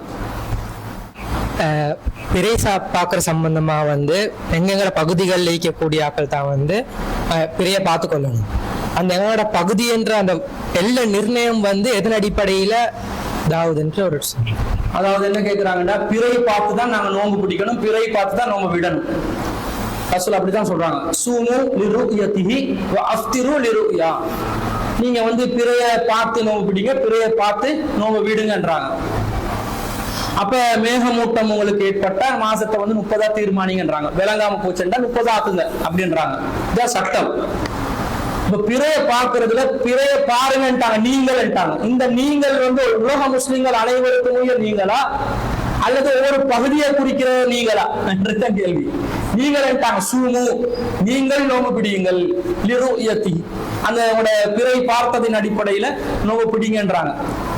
அப்ப நீங்கள் என்பது உலக மக்கள் அனைவரையும் குறிக்கிறதா இருந்தா நபி ஸல்லல்லாஹு அலைஹி வஸல்லம் நபி வழியில அதை எப்படி ரசூலா நடைமுறைப்படுத்தினாங்கன்றதை வச்சு நாங்க பார்த்துக்கொள்ளணும். உலக மக்கள் அனைவரையும் அதை குறிக்குமா அல்லது ஒரு பகுதியை குறிக்குமான்னு. சஹீஹ் முஸ்லிம்ல வரக்கூடிய ஒரு செய்தி தான், ரசூல் ஸல்லல்லாஹு அலைஹி வஸல்லம் அவங்களோட காலத்துக்கு பிறகு ஒருவரை ஒரு பணிக்கு அனுப்புறாங்க சிரியா. முஆவியா ரலியல்லாஹு அன்ஹு ஆட்சி காலத்துல அவர் என்ன செய்யறாரு? சிரியால போயிட்டு அவர் அங்க ஆட்சியாளர்ட அந்த ஆட்சிக்கு கீழே வாழ்ந்து அவங்க பிறைய பாக்குறாங்க, நோன்பு பிடிக்கிறாங்க. ரமலான்ல கடைசி கால பகுதியில் அவர் மதீனாக்கு வர்றாரு. வரும்போது இப்னு அப்பாஸ் ரலியல்லாஹு அன்ஹு அவர்கிட்ட கேட்கிறாரு, நீங்க எப்ப பிறை பார்த்தீங்க அப்படின்னு கேட்கிறாங்க. கேட்கும்போது அவர் சொல்றாரு, நாங்க வெள்ளிக்கிழமை இரவு பிறைய பார்த்தோம். எங்க? சிரியால. முஆவியா ரலியல்லாஹு அன்ஹு ஆட்சி நடக்குது. இங்க மதீனால அலி ரலியல்லாஹு அன்ஹு ஆட்சி நடக்குது. 2 ஆட்சியா பிரிஞ்சு அந்த டைம்ல. அப்ப அவர் கேட்கிறாரு, சரி நீங்க பாத்தீங்களா பிறைய? நீங்க பாத்தீங்களா? அவர் சொல்றாரு, ஆமா நான் பார்த்தேன். முஆவியா ரலியல்லாஹு அன்ஹு அவர்களும் பார்த்தார்கள். அதாவது ஆட்சியாளரும் பார்த்தார், மக்களும் பார்த்தார்கள். எல்லாரும் நாங்க பிறைய பார்த்தோம், பிறைய ஃபுல்லா கண்டோம்னாங்க. அப்ப இப்னு அப்பாஸ் ரலியல்லாஹு அன்ஹு சொல்றாங்க, நான் பிறைய நாங்க சனிக்கிழமை இரவு தான் பார்த்தோம் மதீனால. எப்ப பார்த்தோமா? சனிக்கிழமை இரவு தான் பார்த்தோம். அப்ப அவர் கேட்கிறாரு, நான் முஆவியா ரலியல்லாஹு அன்ஹு எல்லாம் பார்த்தோமே, அதெல்லாம் போதாதா? அவலா தக்ஃபி லிருயதி முஆவியா. முஆவியா ரலியல்லாஹு அன்ஹு ஆட்சியாளர் பார்த்துட்டாரு, அதிகாரம் உள்ளவர் டிக்ளேர் பண்ணிட்டாரு. வெள்ளிக்கிழமை நைட் தான் பிறைய பார்த்துதான் டிக்ளேர் பண்ணிட்டாரு, அது உங்களுக்கு போதாதா அப்படின்னு கேட்கிறாரு. யாரு? அந்த சிரியாவுக்கு போனவர். அப்ப இப்னு அப்பாஸ் ரலியல்லாஹு அன்ஹு சொல்றாங்க, லா போதாது. அவலா தக்ஃபி என்றாரு, போதாதான்னு கேட்கிறாரு. இவர் லா என்றாரு, அப்ப போதான்னு அர்த்தம். ஹாகதா அமருனா ரசூலுல்லாஹி ஸல்லல்லாஹு அலைஹி வஸல்லம். போதாது, இப்படித்தான் நபி ஸல்லல்லாஹு அலைஹி வஸல்லம் அவர்கள் நமக்கு கற்றுத் தந்தார்கள். என்ன கற்றுத் தந்தார்கள்? நீங்க பிறைய பார்த்து நோம்பு பிடிங்க, நீங்க பிறைய பார்த்து நோம்பு பிடிங்க. இப்ப அந்த நீங்கன்றதுக்கு விளக்கம் வருது பாத்தீங்களா? நீங்க பிறைய அவர் சொல்றாரு, ஆட்சியாளர் முஆவியா சிரியால பார்த்துட்டாரு, அது போதாதான்னு கேட்கிறாரு. அது போதாது, அது போதாது. நாங்க என்ன செய்யணும்? நாங்க நோம்பு பிறைய பார்க்கணும், நாங்க பிறைய பார்த்து நோம்பு விடணும். இப்படித்தான் ரசூல் ஸல்லல்லாஹு அலைஹி வஸல்லம் நமக்கு கற்றுத் தந்தார்கள். இப்ப இந்த நீங்கள் என்ற வார்த்தைக்கு என்ன அர்த்தம்? உங்களோட பகுதி என்ன அர்த்தம்? அந்த பகுதியே உள்ளவங்க தான் பார்க்கணும் என்றதுதான் இப்னு அப்பாஸ் ரலியல்லாஹு அன்ஹு விளக்கமா சொல்றாங்க. அப்படித்தான் ரசூலுல்லாஹ் சொல்லி தந்தாங்கன்றாங்க. நீங்கள் என்பது சிரியா மக்களையும் குறிக்கும், மதீனா மக்களையும் குறிக்கும், மக்காவில் உள்ள மக்களையும் குறிக்கும் என்றால் அவர் அப்படி சொல்லலாமா? சொல்ல முடியாது. ஏன் சொல்ல முடியாது? அதான் அங்க பார்த்தாச்சு, அப்ப இதுவும் பொருந்தும் தானே அவர் சொல்லிக்கணும். அப்படிதான் அவர் கேட்கிறாரு. நான் அங்க பார்த்தோம் போதாதான்றாரு, போதாதுன்றாங்க. அப்ப நீங்கள் என்பது அந்தந்த பகுதியை சேர்ந்தவங்க, நீங்கன்றது உங்களோட பகுதியை சேர்ந்த பிறகுதான் குறிக்கும் என்றதுதான் அர்த்தம். இது இப்னு அப்பாஸ் ரலியல்லாஹு அன்ஹு அவர்களுடைய தனிப்பட்ட கூற்று கிடையாது. இது இப்னு அப்பாஸ் ரலியல்லாஹு அன்ஹு அவர்கள் ரசூலுல்லாஹை சம்பந்தப்படுத்தி சொல்றாங்க. ஹாக்கதா அமர்னா ரசூலுல்லாஹி ஸல்லல்லாஹு அலைஹி வஸல்லம், இப்படித்தான் ரசூலுல்லாஹ் எங்களுக்கு கட்டளையிட்டாங்க. நீங்க அங்க பார்த்ததை எங்களுக்கு கட்டுப்படுத்தாது, எங்களை கட்டுப்படுத்தாது, எங்களுக்கு அது செல்லாது என்றதை சொல்லிட்டாங்க. அப்ப அதுதான் ரசூலுல்லாஹ்வுடைய வாழ்க்கையில நடைமுறையில அவங்க வச்சிருந்தாங்கன்றதை பாக்குறோம். அப்ப இந்த எல்லையை தீர்மானிக்கிறது யாரு? இலங்கை வாழ் மக்கள். இலங்கை தீவுக்குள்ள இருந்து செய்தி வந்தா மட்டும்தான் செய்திகளை நாங்க சனிக்கிழமை இரவு தான் பார்த்தோம். மதீனால எப்ப பார்த்தோமா? சனிக்கிழமை இரவு தான் பார்த்தோம். அப்ப அவர் கேட்கிறாரு, நாங்க முஆவியா ரலியல்லாஹு அன்ஹு எல்லாம் பார்த்தோமே, அதெல்லாம் போதாதா? அவளா முஆவியா ரலியல்லாஹு அன்ஹு ஆட்சியாளர் பார்த்துட்டாரு, அதிகாரம் உள்ளவர் டிக்ளேர் பண்ணிட்டாரு, வெள்ளிக்கிழமை நைட்டம் பிறகு பார்த்துதான் டிக்ளேர் பண்ணிட்டாரே, அது உங்களுக்கு போதாதா அப்படின்னு கேட்கிறாரு. யாரு? அந்த சிரியாவுக்கு போனவர். அப்ப இப்னு அப்பாஸ் ரலியல்லாஹு அன்ஹு சொல்றாங்க, லா, போதாது. அவளா என்றாரு, போதாதான்னு கேட்கிறாரு. இவர் லா என்றாரு. அப்ப போதான்னு அர்த்தம். ஹாகதா அமருனா ரசூலுல்லாஹி ஸல்லல்லாஹு அலைஹி வஸல்லம், போதாது. இப்படித்தான் நபி ஸல்லல்லாஹு அலைஹி வஸல்லம் அவர்கள் நமக்கு கற்றுத் தந்தார்கள். என்ன கற்றுத் தந்தார்கள்? நீங்க பிறையை பார்த்து நோம்பு பிடிங்க, நீங்க பிறையை பார்த்து நோம்பு பிடிங்க. இப்ப அந்த நீங்கன்றதுக்கு விளக்கம் வருது பாத்தீங்களா? நீங்க பிறையை அவர் சொல்றாரு, ஆட்சியாளர் முஆவியா சிரியால பார்த்துட்டாரு, அது போதாதான்னு கேட்கிறாரு. அது போதாது, அது போதாது. நாங்க என்ன செய்யணும்? நாங்க நோம்பு பிறையை பார்க்கணும், நாங்க பிறையை பார்த்து நோம்பு விடணும். ரசூலுல்லாஹி ஸல்லல்லாஹு அலைஹி வஸல்லம், இப்படித்தான் ரசூல் ஸல்லல்லாஹு அலைஹி வஸல்லம் நமக்கு கற்றுத் தந்தார்கள். இப்ப இந்த நீங்கள் என்ற வார்த்தைக்கு என்ன அர்த்தம்? உங்களோட பகுதி என்ன அர்த்தம்? அந்த பகுதியே உள்ளவங்க தான் பார்க்கணும் என்றதுதான் இப்னு அப்பாஸ் ரலியல்லாஹு அன்ஹு விளக்கமா சொல்றாங்க. அப்படித்தான் ரசூலுல்லாஹ் சொல்லி தந்தாங்கன்றாங்க. நீங்கள் என்பது சிரியா மக்களையும் குறிக்கும், மதீனா மக்களையும் குறிக்கும், மக்காவில் உள்ள மக்களையும் குறிக்கும் என்றால் அவர் அப்படி சொல்லலாமா? சொல்ல முடியாது. ஏன் சொல்ல முடியாது? அதான் அங்க பார்த்தாச்சு, அப்ப இதுவும் பொருந்தும் தானே அவர் சொல்லிக்கணும். அப்படிதான் அவர் கேட்கிறாரு. நாங்க அங்க பார்த்தோம் போதாதான்றாரு, போதாதுன்றாங்க. அப்ப நீங்கள் என்பது அந்தந்த பகுதியை சேர்ந்தவங்க, நீங்கன்றது உங்களோட பகுதியை சேர்ந்த பிறகுதான் குறிக்கும் என்றதுதான் அர்த்தம். இது இப்னு அப்பாஸ் ரலியல்லாஹு அன்ஹு அவர்களுடைய தனிப்பட்ட கூற்று கிடையாது. இது இப்னு அப்பாஸ் ரலியல்லாஹு அன்ஹு அவர்கள் ரசூலுல்லாஹை சம்பந்தப்படுத்தி சொல்றாங்க. ஹாகதா அமர்னா ரசூலுல்லாஹி ஸல்லல்லாஹு அலைஹி வஸல்லம், இப்படித்தான் ரசூலுல்லாஹ் எங்களுக்கு கட்டளையிட்டாங்க. நீங்க அங்க பார்த்ததை எங்களை கட்டுப்படுத்தாது, எங்களுக்கு அது செல்லாது என்றதை சொல்லிட்டாங்க. அப்ப அதுதான் ரசூலுல்லாஹ்வுடைய வாழ்க்கையில நடைமுறையில அவங்க வச்சிருந்தாங்கன்றதை பாக்குறோம். அப்ப இந்த எல்லையை தீர்மானிக்கிறது யாரு? இலங்கை வாழ் மக்கள். இலங்கை தீவுக்குள்ள இருந்து செய்தி வந்தா மட்டும்தான் செய்திகளை ஏற்றுக்கொள்ளணும் என்றது எல்லையை தீர்மானிச்சது யாரு என்ற கேள்வி வரும். அந்த கேள்விக்கு ரசூல் ஸல்லல்லாஹு அலைஹி வஸல்லம் அவருடைய ஹதீஸ்ல இருந்து நமக்கு பதில் கிடைக்குது. என்ன பதில்? ரசூல் ஸல்லல்லாஹு அலைஹி சொல்றாங்க, நீங்கள் தீர்மானிப்பதுதான் நோன்பு பெருநாள், நீங்கள் தீர்மானிப்பதுதான் ஹஜ் பெருநாள் என்றாங்க. இப்ப நீங்கள் தீர்மானிப்பது என்றாங்க. இதுக்கு என்ன அர்த்தம்? நேரடி அர்த்தம் என்னது? பிறதெல்லாம் பார்க்க கூடாது. என்ன செய்யணும்? நாங்க எல்லாரும் சேர்ந்து, ஜமாத்து சேர்ந்து, உலமா சபை சேர்ந்து, பிறை கமிட்டி சேர்ந்து, பெரிய பள்ளிவாசல் சேர்ந்து எல்லாரும் ஒரு முடிவெடுப்போம். நான் இந்த வருஷம் ரமலான ஒரு மார்ச்ல ரொம்ப வெயிலா இருக்குது, டிசம்பர்ல போட்டுக்கொள்வோமா? இப்படி முடிவெடுக்கணுமா? ஏலா. அப்ப அதை எப்படி முடிவெடுக்கணும்? பிறையை பார்த்து சூமூல் ருயதிஹி, அதை பார்த்து நோம்பு பிடிங்க, அதை பார்த்து நோம்பு பிடிங்கன்றது அது நீங்க நோம்பு பெருநாளை தீர்மானிப்பதுதான் நோம்பு பெருநாள் என்று சொன்னதுக்கு மாற்றமா வரக்கூடாது. அப்ப அதை பார்த்துதான் நோம்பு பிடிக்கணும், அதை பார்த்துதான் நோம்பு விடணும், பிறையை பார்த்துதான் நோம்பு பிடிக்கணும், பிறையை பார்த்துதான் நோம்பு விடணும். ஆனா அப்ப நீங்க தீர்மானிக்கிறது பெருநாள் என்று அர்த்தம் இல்ல. நீங்க எந்த இடத்துல இருந்து தகவல் எடுத்துக்கொள்றீங்களோ, எந்த இடத்துல இருந்து தகவல் வேணாம் என்றீங்களோ அதை நீங்க தீர்மானிங்க. ரசூலுல்லாஹ் அப்படிதான் தீர்மானிச்சாங்க. ரசூலுல்லாஹ்வுக்கு மதீனாவை சுற்றி இருக்கக்கூடிய ஆராப்வாசிகள் வராங்க, கிராமவாசிகள். அவங்க அடிக்கடி வந்து மதீனால ஜும்மாக்கெல்லாம் வருவாங்க, வெள்ளிக்கிழமை ஜும்மாக்கெல்லாம் வருவாங்க. ஆரம்பத்துல ரசூலோட மஸ்ஜித் நபவியில மட்டும்தான் ஜும்மா நடந்துச்சு. அந்த நேரத்துல மதீனாவை சுத்தி உள்ள கிராமவாசிகள் ஜும்மாக்கு கலந்து கொண்டு போவாங்கன்னா கொஞ்சம் வந்து போகக்கூடிய தூரம் தானே ஜும்மாக்கு. அந்த ஆராப்வாசிகள் காலையில வந்து சொல்றாங்க, அல்லாஹ்வின் தூதர் சுபஹ்லே வர்றாங்க, அல்லாஹ்வின் தூதரை நாங்க எங்களோட ஊர்ல நேத்து பிறைய பார்த்தோம் அப்படின்றாங்க. ரசூல் ஸல்லல்லாஹு அலைஹி வஸல்லம் சஹாபாக்கள் எல்லாம் கூப்பிட்டு, நீங்க வந்து உங்களோட நோன்பை வந்து என்ன செஞ்சு விட்டுருங்க, நீங்க உங்களோட முசல்லாக்கு உடனே போங்க, தொழுமிடத்துக்கு திடலுக்கு போங்கன்றாங்க. சுபஹ்ல வர செய்தி இதை ரசூலா ஏற்றுக்கொண்டாங்க. இதே மாதிரி ஒரு வாகன கூட்டத்தார் வர்றாங்க. வாகன கூட்டத்தார்னா அவங்க ரொம்ப தொலைவுல இருந்து பயணத்துல வராங்கன்னு அர்த்தம். வாகன கூட்டத்தார் ரொம்ப தொலைவில், ஆராப்வாசிகள் மதீனாவை சுத்தி இருக்கக்கூடியவங்க வாகனத்துல வந்திருந்தாலும் ஒட்டகத்துல வந்திருந்தாலும் சுபோல வந்துட்டாங்க பிறைய பாக்குறதுக்கு. அவங்க நடந்து வந்திருந்தாலும் சுபோல வந்துட்டாங்கன்னு அர்த்தம், ரொம்ப நெருக்கம்னு அர்த்தம். இந்த கிராமம் அந்த வாகன கூட்டத்தார் என்ன செய்யறாங்கன்னா ரொம்ப தொலைவுல இருந்து வராங்க. அதனால ரசூலுல்லாஹ் அந்த செய்தி எப்ப கொண்டு வர்றாங்க, ஆகிரு யௌம், நாள்ல கடைசி பகுதியில கொண்டு வர்றாங்க செய்தியை. அந்த நாள் பகல் முடிகிறதுக்கு நெருக்கமா இருக்கும் தான் செய்தி வருது. கிட்டத்தட்ட அசருக்கு பிறகு வைத்துக் கொள்ளுங்கள்.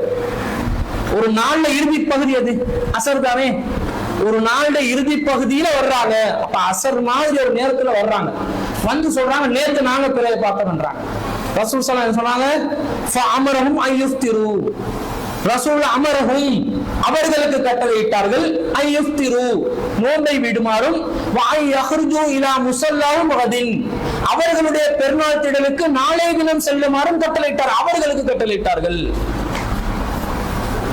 ஆராப்வாசிகள் பக்கத்துல மதீனாவாசிகள் வந்து சொல்லும் போது, மதீனாவுக்கு பக்கத்துல உள்ளவங்க வந்து சொல்லும் போது மக்களுக்கு கட்டளையிட்டார்கள் முசல்லாக்கு போகணும் என்ற உடனே நோம்ப விடணும் என்று, சுபோல நோம்புல இருக்கிறோம் நோம்ப விட்டுருவோம் என்றாங்க. வாகன கூட்டத்தார் லேட்டா வந்து சொல்ற அந்த செய்தியில ரசூல் ஸல்லல்லாஹு என்ன சொல்றாங்க, அவர்களுடைய திடலுக்கு அவர்களுக்கு செல்லுமாறு கட்டளையிட்டார்கள், மக்களுக்கு கட்டளையிடவில்லை. சில செய்திகளை ரசூலா ஏற்றுக்கொண்டாங்க, சில செய்திகளை ரசூலா ஏற்றுக்கொள்ளல. சாட்சிகள் நோம்ப நாங்க நேரடியா பிறையை பார்த்து நோம்ப பிடிக்கணும் என்று ஹதீஸ் சொல்லுது. ஆனா என்ன வருது, அப்ப நாங்க கண்ணால பார்க்காத யாருக்கும் நோம்பு கடமை இல்லைன்ற மாதிரி ஆயிடும். அப்படி இல்ல, சாட்சிகள் வந்து சொன்னாலும் மாதத்தை தீர்மானிச்சிடலாம். அப்ப சாட்சிகள் வரக்கூடிய அந்த செய்தி எந்த எல்லைக்குள்ள என்றதை யார் தீர்மானிச்சா, அந்த இடத்துல யார் அதிகாரத்தில் இருந்தாலும் அவர் தீர்மானிச்சிருக்கிறார். அல்லாஹ்வின் தூதர் பக்கத்துல இருந்து வந்த செய்தியை ஏற்றுக்கொண்டாங்க, தூரம் என்று ரசூல் ஸல்லல்லாஹு அலைஹி வஸல்லம் கருதின செய்தியை ஏற்றுக்கொள்ளல. ரசூலுல்லாஹ் மதீனாவுடைய எல்லையை போட்டுக்கொண்டாங்க. இதுதான் மதீனாவுடைய எல்லை. மதீனாவுடைய எல்லையில இருந்து எங்களுக்கு செய்தி வந்தா ஏற்றுக்கொள்வோம். மதீனான்றது அந்த காலத்துல ஒரு நாடு தானே. அப்ப மதீனா நாட்டுல, மதீனா என்ற நகரத்துல வரக்கூடிய அந்த செய்தியை நாங்க ஏற்றுக்கொள்வோம் என்றதை ரசூலுல்லாஹ் முடிவெடுத்தது மாதிரி, நீங்க பெருநாளை தீர்மானிங்க, நீங்க அஜி பெருநாளை தீர்மானிங்க, நீங்க நோம்பு பெருநாளை தீர்மானிங்க. பெருநாளை தீர்மானிக்கிறது தான் பிறை, நோம்பை தீர்மானிக்கிறதுக்கு தான் பிறை. அப்ப பிறையை பார்த்த செய்தியில எந்த பகுதியில இருந்து வந்த செய்தியை நாங்க ஏற்றுக்கொள்வது, எந்த பகுதியில இருந்து வந்த செய்தியை ஏற்றுக்கொள்ளாம இருப்பது என்றது அதிகாரம் வழங்கப்பட்டுள்ள அந்த இடத்துல இருக்கிறவங்க தீர்மானிக்க வேண்டிய விஷயம் என்றது விளங்குதா இல்லையா? அப்ப இந்த நீங்கள் என்பது அனைவரையும் குறிக்கவில்லை, ஒரு பகுதியை தான் குறிக்கிறது. அந்த பகுதியும் எந்த பகுதி என்றதை தீர்மானிக்கிற அதிகாரத்தில் இருப்பவர்கள் தீர்மானித்துக் கொள்ள வேண்டும். நபி வரியிலிருந்து கிடைக்கிற செய்தி என்ன சொல்றாங்க, சர்வதேச பிறையை ஆதரிக்கக்கூடியவர்கள் உலகத்துல எந்த மூல முடுக்குல இருந்து செய்தி வந்தாலும் உடனடியாக நீங்க என்ன செய்யணும், நோன்பு பிடிக்கணும் என்றாங்க. அமெரிக்கால பிறைய கண்டா என்ன பண்றது, நேரடியா 12 மணித்தியால வித்தியாசம் எங்களுக்கும் அவங்களுக்கும். அமெரிக்கால பிறைய கண்டா எங்களுக்கு இங்க வந்து பகல் 12, அங்க மகரிபுக்கு கண்ட 7 மணி, எங்களுக்கு இங்க காலையில 7 மணி. அவங்க 6:30 மணிக்கு கண்டா எங்களுக்கு 6:30 மணி, 12 மணித்தியாலம் வித்தியாசம் இருக்குது. கலிபோர்னியா போன்ற மாநிலங்கள்ல ஒருத்தன் கண்டான் பிறைய கண்ட அறிவிக்கிறான், என்ன பண்றது? இப்ப நாங்க நோம்பு பிடிச்சிருக்கிறோம். இப்ப நாங்க பிடிச்ச நோம்பு கால் நோம்பு, கால் நோம்பும் இல்ல, 2 மணித்தியாலத்துல நோம்பு. அந்த 2 மணித்தியாலத்துல நோம்பு என்பது பெருநாளுடைய பிறையை தீர்மானிக்கிறது. அந்த 2 மணித்தியாலத்துல நோம்பு நாங்க என்ன செய்ய வேண்டி வருது, விட வேண்டி வருது. அப்ப ஒரு கால்வாசி நோம்பு என்ற நோம்பு இஸ்லாத்துல இருக்குதா? கால்வாசி நோம்பு இல்ல, நமக்கு நோம்பு லஸ்ட் ஆகுது.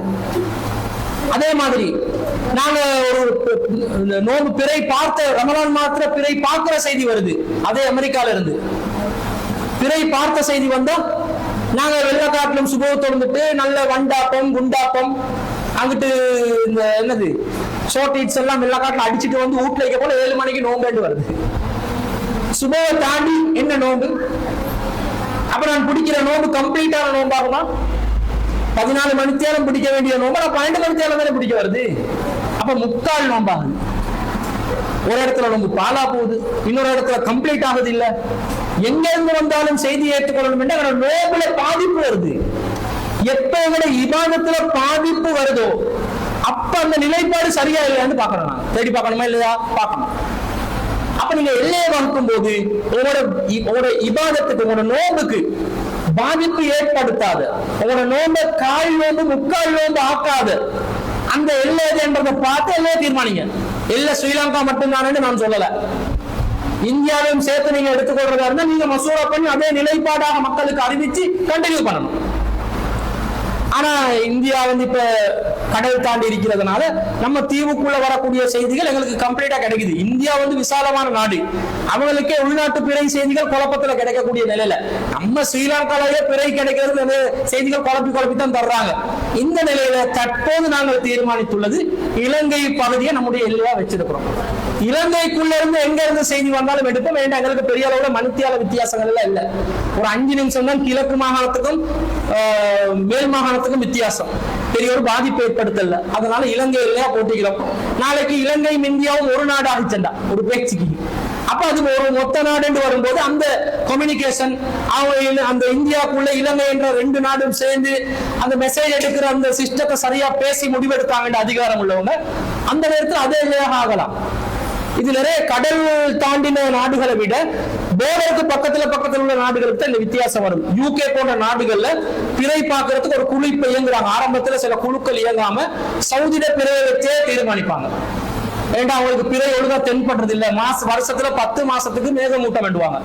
அவன் நாளெல்லாம் குழம்பி போயிரும் என்று பிறை பார்க்க மாட்டாங்க. ஆனா இப்ப ஒரு குழு நம்ம ஜமாத் மூலமாக ஆரம்பத்துல இருந்த ஜமாத்துல இருந்து நாங்க ஏற்பாடு செஞ்ச நிலையில ஒரு குழு பிறை பார்க்கறத ஆரம்பிச்சாங்க. அவங்க கண்டினியூ பண்றாங்க அந்த பிறை பார்க்கும் வேலையை.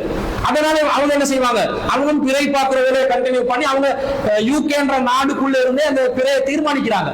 ஆனா அவங்களுக்கு கூட ஒரு சாரார் என்ன சொல்லுவாங்கடா, இல்ல இதுல நம்பிக்கை இல்ல, நாங்க சவுதியில இருந்து வர செய்தியை தான் ஏற்றுக்கொள்வோம் என்று அப்படி போகக்கூடியவங்க இருக்கிறாங்க. எல்லாம் காரணம் போர்டர் தரை வழியில இருக்குது. போர்டரை தாண்டி போகலாம். போர்டர் ஒரு தரை வழியாக இருக்கும்போது பக்கத்து நாட்டுக்கு நோம்பு நமக்கு நோம்பு இல்லை என்னும் போது ஒரு மாயா யோசிக்கிறாங்க. அது அவங்க அந்த அதிகாரத்துக்குள்ள இருந்து பார்க்கலாம். இப்ப யூகே போன்ற நாடுகள்ல கூட அவங்க பிறை பார்க்கக்கூடிய நோவு பிடிக்கக்கூடிய அந்த நிலைப்பாடை ஏற்பாடு செஞ்சு வச்சிருக்கிறாங்க. எனவே அது சாத்தியம் இருக்குது. அதிகாரம் உள்ளவர்கள் முடிவெடுத்தால் அந்த வேலையை சாதிச்சிருக்கும். வயசானவங்களுக்கும் நோயாளிகளுக்கும் நோம்பு வயோதிபர்களும் நோயாளிகளுக்கு தான் வேற நாட்டா தீராத நோய் சொல்றீங்களா? தீராத வயோதிபர்களும் தீராத நோயாளிகளுக்கும் நோம்புட நிலைமை என்னன்னு கேட்கிறாங்க. இந்த தீராத நோய் உள்ளவர்கள் வயோதிபர்களை தள்ளாத வயது நோம்பே பிடிக்கிறதுக்கு சக்தி இல்லை என்பவர்களுடைய நிலை என்னன்னு கேட்கிறாங்க. இதை பொறுத்த அளவுல இஸ்லாமிய மார்க்கத்துல ஒரு அடிப்படையான ஒரு அம்சம் இருக்குது. என்னது? லா யுகல்லிஃபுல்லாஹு நஃப்ஸன் இல்லா உஸ்ஸஹா. எந்த ஒரு ஆத்மாவையும் அதனுடைய சக்திக்கு மீறெல்லாம் சிரமப்படுத்த மாட்டான். அப்ப அல்லாஹ் தஆலா சக்திக்கு உட்பட்டு தான் இவங்களுக்கு எல்லாமே கடமையாக்குவான். இப்ப நோம்பு கடமை யாருக்கு கடமை? சிறுவர்களுக்கு கடமையா? இல்ல. காரணம் அவனோட சக்தி, அவனோட நிலை அது தாங்காது, கஷ்டம்.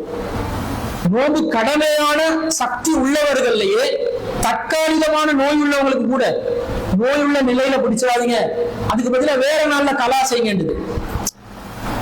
நோயே இல்ல, பயணத்துல இருக்கிற ஒரே காரணத்துக்காக நீங்க வேற நாள்ல நோம்பு பிடிங்க.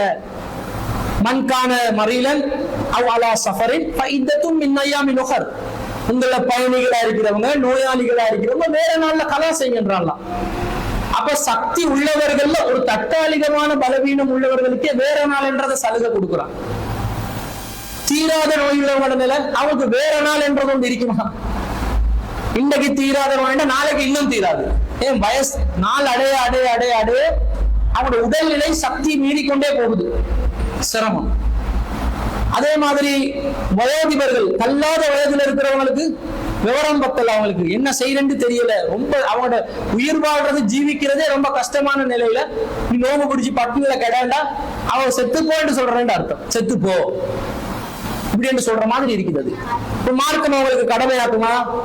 எந்த ஒரு ஆத்மாவும் சக்திக்கு மீறி சிரமப்படுத்த மாட்டான் என்றது இஸ்லாத்துல அடிப்படையான தத்துவம். எங்களுக்கு அப்படிதான் நல்லா துஆ கேட்க சொல்றான். ரப்பனா லா துஆஹிதுனா இன் நஸீனா வக்தனா. இறைவா நாங்க மறந்துட்டாலோ தவறு செஞ்சாலோ எங்களை தண்டிச்சிராது.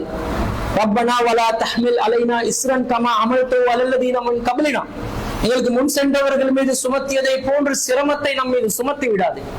ரப்பனா வலா துஹம்மில்னா மா லா தாக்கத லனா பிஹி.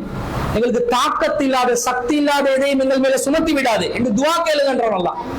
சக்தி இல்லாதது செய்ய முடியாது, அதனால மன்னிச்சிரேன்னு துஆ கேட்க சொல்றான் அல்லாஹ். அப்ப தீராத நோய் உள்ளவர்கள், தள்ளாத வயதுடையவர்கள், நோம்பு பிடிக்கிறதுக்கு சக்தி பெறாத நிலையில் அவர்களுக்கு இது கடமை இல்லை என்றதுதான் அர்த்தம். நோம்பு கடமை இல்லை உங்களுக்கு. சக்தி இல்லாம நோம்பு இல்லாம அவங்க நிறைய நன்மைகளை வாங்க. அதான் துஆ கேட்க சொல்றான்ல. நியத்துக்கு தானே இஸ்லாத்துல இன்னமல் அமாலு பின்னியா, எல்லா அமல்களும் எண்ணங்களை கொண்டே தீர்மானிக்கப்படுகின்றன. அப்ப அமல்களுக்கு நன்மை அல்ல எதுல தரும்? அமலே செய்யணும் ஒருத்தன், பிறருக்கு காட்டுறதுக்காக செய்யலாம். அல்லாஹ் கொடுப்பானா? கொடுக்க மாட்டான். அப்ப அமல் செய்வதென்றதை விட அந்த எண்ணம் என்னன்றதை பாக்குறேன். எண்ணமும் இருக்கணும், செயலும் இருக்கணும். தூய்மையா செய்யணும் என்ற நாட்டம் இருக்குது, செய்ய முடியல. இஸ்லாத்துடைய நிலை என்ன? ஒருவர் அமல் செய்ய நினைக்கிறாரு, அதுக்கு செயல் வடிவம் கொடுக்க நினைக்கல, எண்ணத்துக்கு எல்லாம் கூலி கொடுக்குறானா இல்லையா? கொடுக்குறானா இல்லையா? கொடுக்குறான்.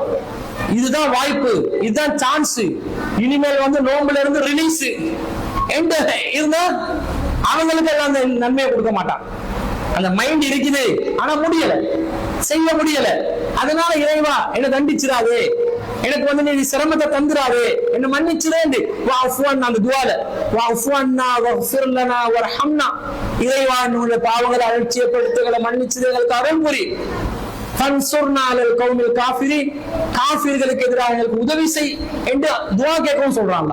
அப்ப இந்த துஆக்களை கேட்டாலே அவருக்கு அது பரிகாரமா அமையுமே தவிர அவங்க தனியா நோன்பு பிடிக்கிறதுக்கு கடமைப்பட்டவங்களே இல்லாத ஒரு நிலையில கருதப்படுவார்கள். எவங்களுக்கு கடமை இல்லையோ அவங்களுக்கு அல்லாஹ் தஆலா வந்து கேள்வி கேட்க மாட்டான், கொஸ்டின் கேட்க மாட்டான். இப்ப ஹஜ்ஜி செய்யணும், யாரு மேல கடமை? சக்தி இருக்கணும். எப்படி சக்தி? மனிஸ்ததா இலைஹி சபீலா. போயிட்டு வர்றதுக்கு சக்தி இருக்கணும். போயிட்டு வர்றதுக்கு ரெண்டு வேணும். ஒன்று உடம்பு சக்தி வேணும், ரெண்டாவது பெட்ரோல் இருக்கணும். பெட்ரோல் என்னது? சல்லி கா இப்ராஹிம் இருக்கா.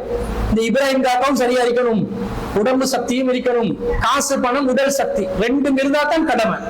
இப்ப நீங்க ஹஜ்ஜி செய்யல, உங்களுக்கு அந்த ரெண்டு உங்களுக்கு வசதி இருக்குது, உடம்பு சக்தி இல்ல, உடம்பு ஆரோக்கியம் இருக்குது, ஆனா வசதி பொருள் வசதி இல்ல. மறுமையில எழுப்பி ஏண்டா ஹஜ்ஜி செய்யல, புனிதல் இஸ்லாம் அலா ஹம்சின்ல கடைசி ஏண்டா செய்யல என்று அல்லாஹ் கேட்டா இதெல்லாம் கண்டிச்சிருவானா? சக்தி இல்ல இறைவா, சக்தி இல்லாததுனால பிடிச்சிடாதே, நீயே தெரிக்குதா இல்லையா? அந்த சக்தி எல்லாம் தந்தா செஞ்சிருவோம். இது கூலி. அதை புரிஞ்சு கொண்டா சார். இன்னும் சொன்னா சாட்சி சொல்றதுக்கு வந்து தகுதிகள் சரி சரி பெரிய நோம்பு இவர் வந்து சரியா சொல்லுங்க. ஏற்றுக்கொள்ளக்கூடாது அப்படியெல்லாம் சர்ச்சை வந்து போச்சு. அதாவது பிறை சாட்சி சொல்பவருடைய தகுதி என்ன அப்படின்னு கேட்கிறாங்க. முதல்ல வந்து சாட்சி சொல்பவர்கள் வந்து முஸ்லிம்களா இருக்கணும். அதுல முஸ்லிம்களுடைய சாட்சியங்கள் இஸ்லாத்துல ஏற்றுக்கொள்ளப்படாது. பிறை கண்டதாக ராமசாமி சொன்னா ஏற்றுக்கொள்ளலுமா? இல்ல. ஏன்டா ஒரு உண்மையை சொல்லலாம், பொய்யன்னு சொல்லலாம் தானே, கலந்து இருக்கு. ஒரு சமூகத்துல இபாதத்தை தீர்மானிக்கிற விஷயம் இது. கவனமா செய்யணும், இந்த விஷயங்களை பொறுப்போட செய்யணும், சும்மா பொதுபோக்கா இருக்கக்கூடாது. அதனால ரசூல் ஸல்லல்லாஹு அலைஹி வஸல்லம் முஷ்ரிக்குகளை வந்து இந்த சாட்சியத்துல வைக்க கூடாது. முஷ்ரிக்குகளுடைய சாட்சிகள் செல்லுபடியாகாது. அதே மாதிரி இந்த சாட்சியங்கள் செல்லுபடியாகாது இன்னும் சிலர் இருக்கிறாங்க. பெண்கள் மீது அவதூறு சொல்லி 4 சாட்சியங்கள் மூலம் அதை நிரூபிக்க முடியாதவர்களுக்கு கசையடி கொடுக்கின்றது தானே அல்லாஹ். அது அடுத்த அந்த வசனத்துல என்ன சொல்றான்? வலா துக்பலு ஷஹாதத்தஹும் அபதா. அவங்க சாட்சியங்களை ஒருபோதும் ஏற்றுக்கொள்ளாதீங்க. அவதூறு சொல்லி கசையடி வாங்கினவங்க இஸ்லாமிய ஆட்சியா இருந்தா, அவதூறு சொல்லி கசையடி வாங்கின ஒருத்தர் வந்து பிறை சாட்சி சொன்னாலும் சாட்சியத்தை ஏற்றுக்கொள்ளலுமா? இயலாது. அவங்களோட சாட்சியம் ஏற்றுக்கொள்ள, அவன் முஸ்லிம் தான், ஆனாலும் இந்த குற்றம் செய்தவர்களுடைய சாட்சியங்கள் ஏற்றுக்கொள்ள மாட்டாங்க. அடுத்தது, உலகத்துல ஒரு சாட்சியம் ஏற்றுக்கொள்றதுக்கு மனசாட்சியை நாங்க ஏற்றுக்கொண்ட சில விஷயங்களை மார்க்கம்னு சொல்லும். இப்ப சிறு பிள்ளைகள் விஷயத்துல வந்து சொத்துக்கள் எல்லாம் நீங்க கையில கொடுக்காதீங்கன்றது. ஏன்? அந்த ருஷுது, அந்த நேர்வழி, இந்த பராமரிக்கிற அந்த ஆற்றல், பக்குவம் இருக்கக்கூடியவங்க அடிக்கணுமா இல்லையா? அனாதைகளோட சொத்தை அவன கையில கொடுக்க வேணான்றது. பெரியவங்க பராமரிக்க, அவங்க ருசுதை அடையும் பிறகு அந்த பராமரிக்கிற அந்த பருவம், அந்த பக்குவம் அடையும் போது கையில கொடுங்கன்றது. சின்ன பிள்ளைகளோட கையில இந்த மாதிரி பொறுப்புகள் கொடுக்கப்படாது. சின்ன பிள்ளையோடு பார்த்து பிறையண்டது, அதுக்கு பொறையன்றது பெரியவங்களுக்கே என்னன்னு தெரியல எது பொறையண்டு. ஒரு சின்ன பையன் வந்து பார்த்து சொன்னா ஏத்துக்கொள்ளலாமா? அப்ப சிறுவர்களுடைய சாட்சி என்ன செய்ய மாட்டாங்க. அதாவது சிறுவர்ன்றது வயசல்ல இல்ல, அந்த பக்குவம், இவருக்கு இதை சொன்னா இவரு கம்ப்ளீட்டா சொல்லுவாரு, சரியா புரிஞ்சு சொல்லுவாரு என்ற தகுதி அடையணும். அடுத்தது பிறை பார்க்க கண்ணு விலகணும். பொட்ட கேஸ் வந்து குறைய பார்க்குது, அது குறைய பார்த்துச்சா அந்த உள்ளுக்கு கண்ணு மூடும் போது வெள்ள விலகுமே, அதே பார்த்து குறைஞ்சிச்சான்னு ஒரு விலகுதா? அதனால இயல்பா தீரும். கண்ணு விலகாதான் பிறைய பார்த்தானுண்டா, கண்ணுன்னா ரெண்டு கண்ணும் அவுட் ஆனது இல்ல, பார்வை தெளிவில்லை. சிலவனுக்கு கிட்ட விளங்காது, சிலவனுக்கு தூரம் விளங்காது, சிலவனுக்கு கலர் விளங்காது, சிலவனுக்கு ஒரு விதத்துல பார்வை கோளாறாகும். பார்வை தெளிவா இருக்கணும். இப்ப கண்ணாடி போட்டான் பிற பார்க்கலாமான்னு கேட்பாங்க. கண்ணாடி போட்டா நமக்கு விளங்குனா பாரு, அதுக்காக டெலஸ்கோப் வச்செல்லாம் பார்க்க தேவையில்லை. இந்த எங்களுடைய இயல்பான உபகரணங்கள் இருக்குது, ரீடிங்குக்காக நாங்க ஓடுவோம். ஒன்றுமே விளங்காதவருக்கு கண்ணாடி போட்டும் விளங்குமா? விளங்காது. அப்ப இந்த துணையாக வரக்கூடிய ஒரு சாதனமா இருக்கும். ஆனா டெலஸ்கோப்பை பொறுத்த அளவுல அது நேரடியாக வானத்துக்கிட்டே கொண்டு போயிட்டு காட்டும். அப்படி தேடி போறதா இருந்தா எதுக்கு புறைய பாக்குறது? சேட்டலைட் இருந்தா டெய்லி எப்ப புற வருது எப்ப புற போகுதுன்னு சரியா துல்லியமா அறிவிச்சிருவான். இது வந்து கண்ணால பார்க்க வேண்டிய ஒரு இபாதத்ன்றதுனால கண்ணால் பார்க்கக்கூடியதற்கு ஒரு துணை சாதனமாக ஒரு கண்ணாடி போடுறதெல்லாம் குத்தம் கிடையாது. ஆனா பார்வை தெளிவானதாக இருக்கணும்.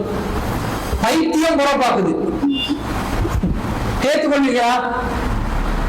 பைத்தியம் எதை சொன்னாலும் சாட்சியமா ஏற்றுக்கொள்ள மாட்டாங்க. அப்ப சாட்சியத்துக்கு மனசாட்சி ரீதியாக நாங்க சில அளவுகோலை வச்சுக்கிறோம். அவன் போற என்று சொல்லி ஃபுட்பால பார்த்தா ஒரு வாழைப்பழத்தை பார்த்து போராடுவான், இது வாழைப்பழம் போறமாய் விலகுதுன்னு சொல்லி. யாராவது இப்படி வாழைப்பழம் கொண்டு வச்சு இப்படி பார்த்து கொண்டீங்க, இவன் தூரத்துல இருந்து கண்டு போராட்டான்டா.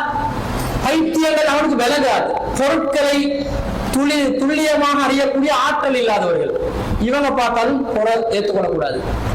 அடுத்தது விஞ்ஞான ரீதியாக இன்றைக்கு பிறை பார்ப்பதற்கு சாத்தியமே இல்லாம இருக்கு. சாத்தியமே இல்லை. ஏன்னா பிறை விளங்குறதா இருந்தா பிறந்து ஒரு மாசத்துல தலை பிறை பிறந்து குறைந்தது 14 மணித்தியாலங்களோட இந்த புறக்கி வயசாகணும். சயின்ஸ் குறைந்தது எத்தனை மணித்தியாலம் வயசாகணும்? குறைஞ்சது 14 மணித்தியாலம், 13, 14, 12 மணித்தியாலம், 10 மணித்தியாலத்துக்கு மேலண்டு வைங்களே குறைஞ்ச வயசு. கன்ஃபார்மா 2 மணித்தியாலம் வயசுள்ள பிறை மனுஷன் கண்ணுக்கு விளங்கவே விளங்காது. ஒருத்தன் வந்து சொல்றான், நான் இன்றைய தினம் சூரியன் மேற்கில் உதிப்பதை பார்த்தேன் என்றான். நான் மாத்திரம் பார்க்கவில்லை, என்னுடைய நண்பன் பார்த்தான், என்னுடைய தந்தை பார்த்தான், என்னுடைய அல்லாஹ் மீது ஆணையிட்டு சொல்கிறோம் என்றான். நான் உடனே அந்த சத்தியத்தை நம்பி, தக்குவான குடும்பம் என்று பாருங்க, கியாமத் நாள் அடையாளத்தை நேரடியா முன்கூட்டியே கண்டுட்டாங்க. மேற்குல சூரியன் உதிக்கும் என்றதை பார்த்தான் என்று சொன்னால் அவன் அல்லாஹ் மீது சத்தியம் பண்ணி சொன்னாலும் நாங்க நம்புவோமா? அதான் மேற்குல சூரியன் உதிச்சா உலகம் காலி ஆகிற, உலகம் காலியாக இல்லை, அப்படி இருக்குது. இவன் சத்தியம் பண்றான், உண்மையிலே அவன் மக்களை ஏமாத்தணும்னு நினைச்சு சொல்லல. சத்தியம் குடும்பமே மென்டல் தலையை குச்சி கொண்டு போற மென்டல் இல்ல, ஏதோ ஒரு டிப்ரெஷன் இருக்குது குடும்பத்துக்கு. அதே வெளியே விளங்காது. அப்ப ஒரு குடும்பமே சேர்ந்து பிறைய வந்து நாங்க சூரியனை மேற்குல உதிக்கிறத பார்த்தோம்னா நாங்க நம்ப மாட்டோம். அதுக்கு என்ன காரணம்? விஞ்ஞான ரீதியா அதுக்கு வாய்ப்பு இல்லை. அவங்க அல்லாஹ் மீது சத்தியம் என்றாலே நம்ப மாட்டோம். இன்னும் சொல்ல போனா ஒருத்தர் சொல்றாரு, நான் பிறைய வந்து இரவு 8 மணிக்கு பார்த்தேன் அப்படின்றாரு. அல்லாஹ் மீது ஆணையாக பார்த்தோம், நான் பார்த்தேன், என் குடும்பமும் பார்த்துச்சு. பிறை எப்ப தென்படும் என்று சொன்னா, பிறை ஒரு 10 மணித்தாலும் பழசா இருக்கணும், வயசா இருக்கணும்.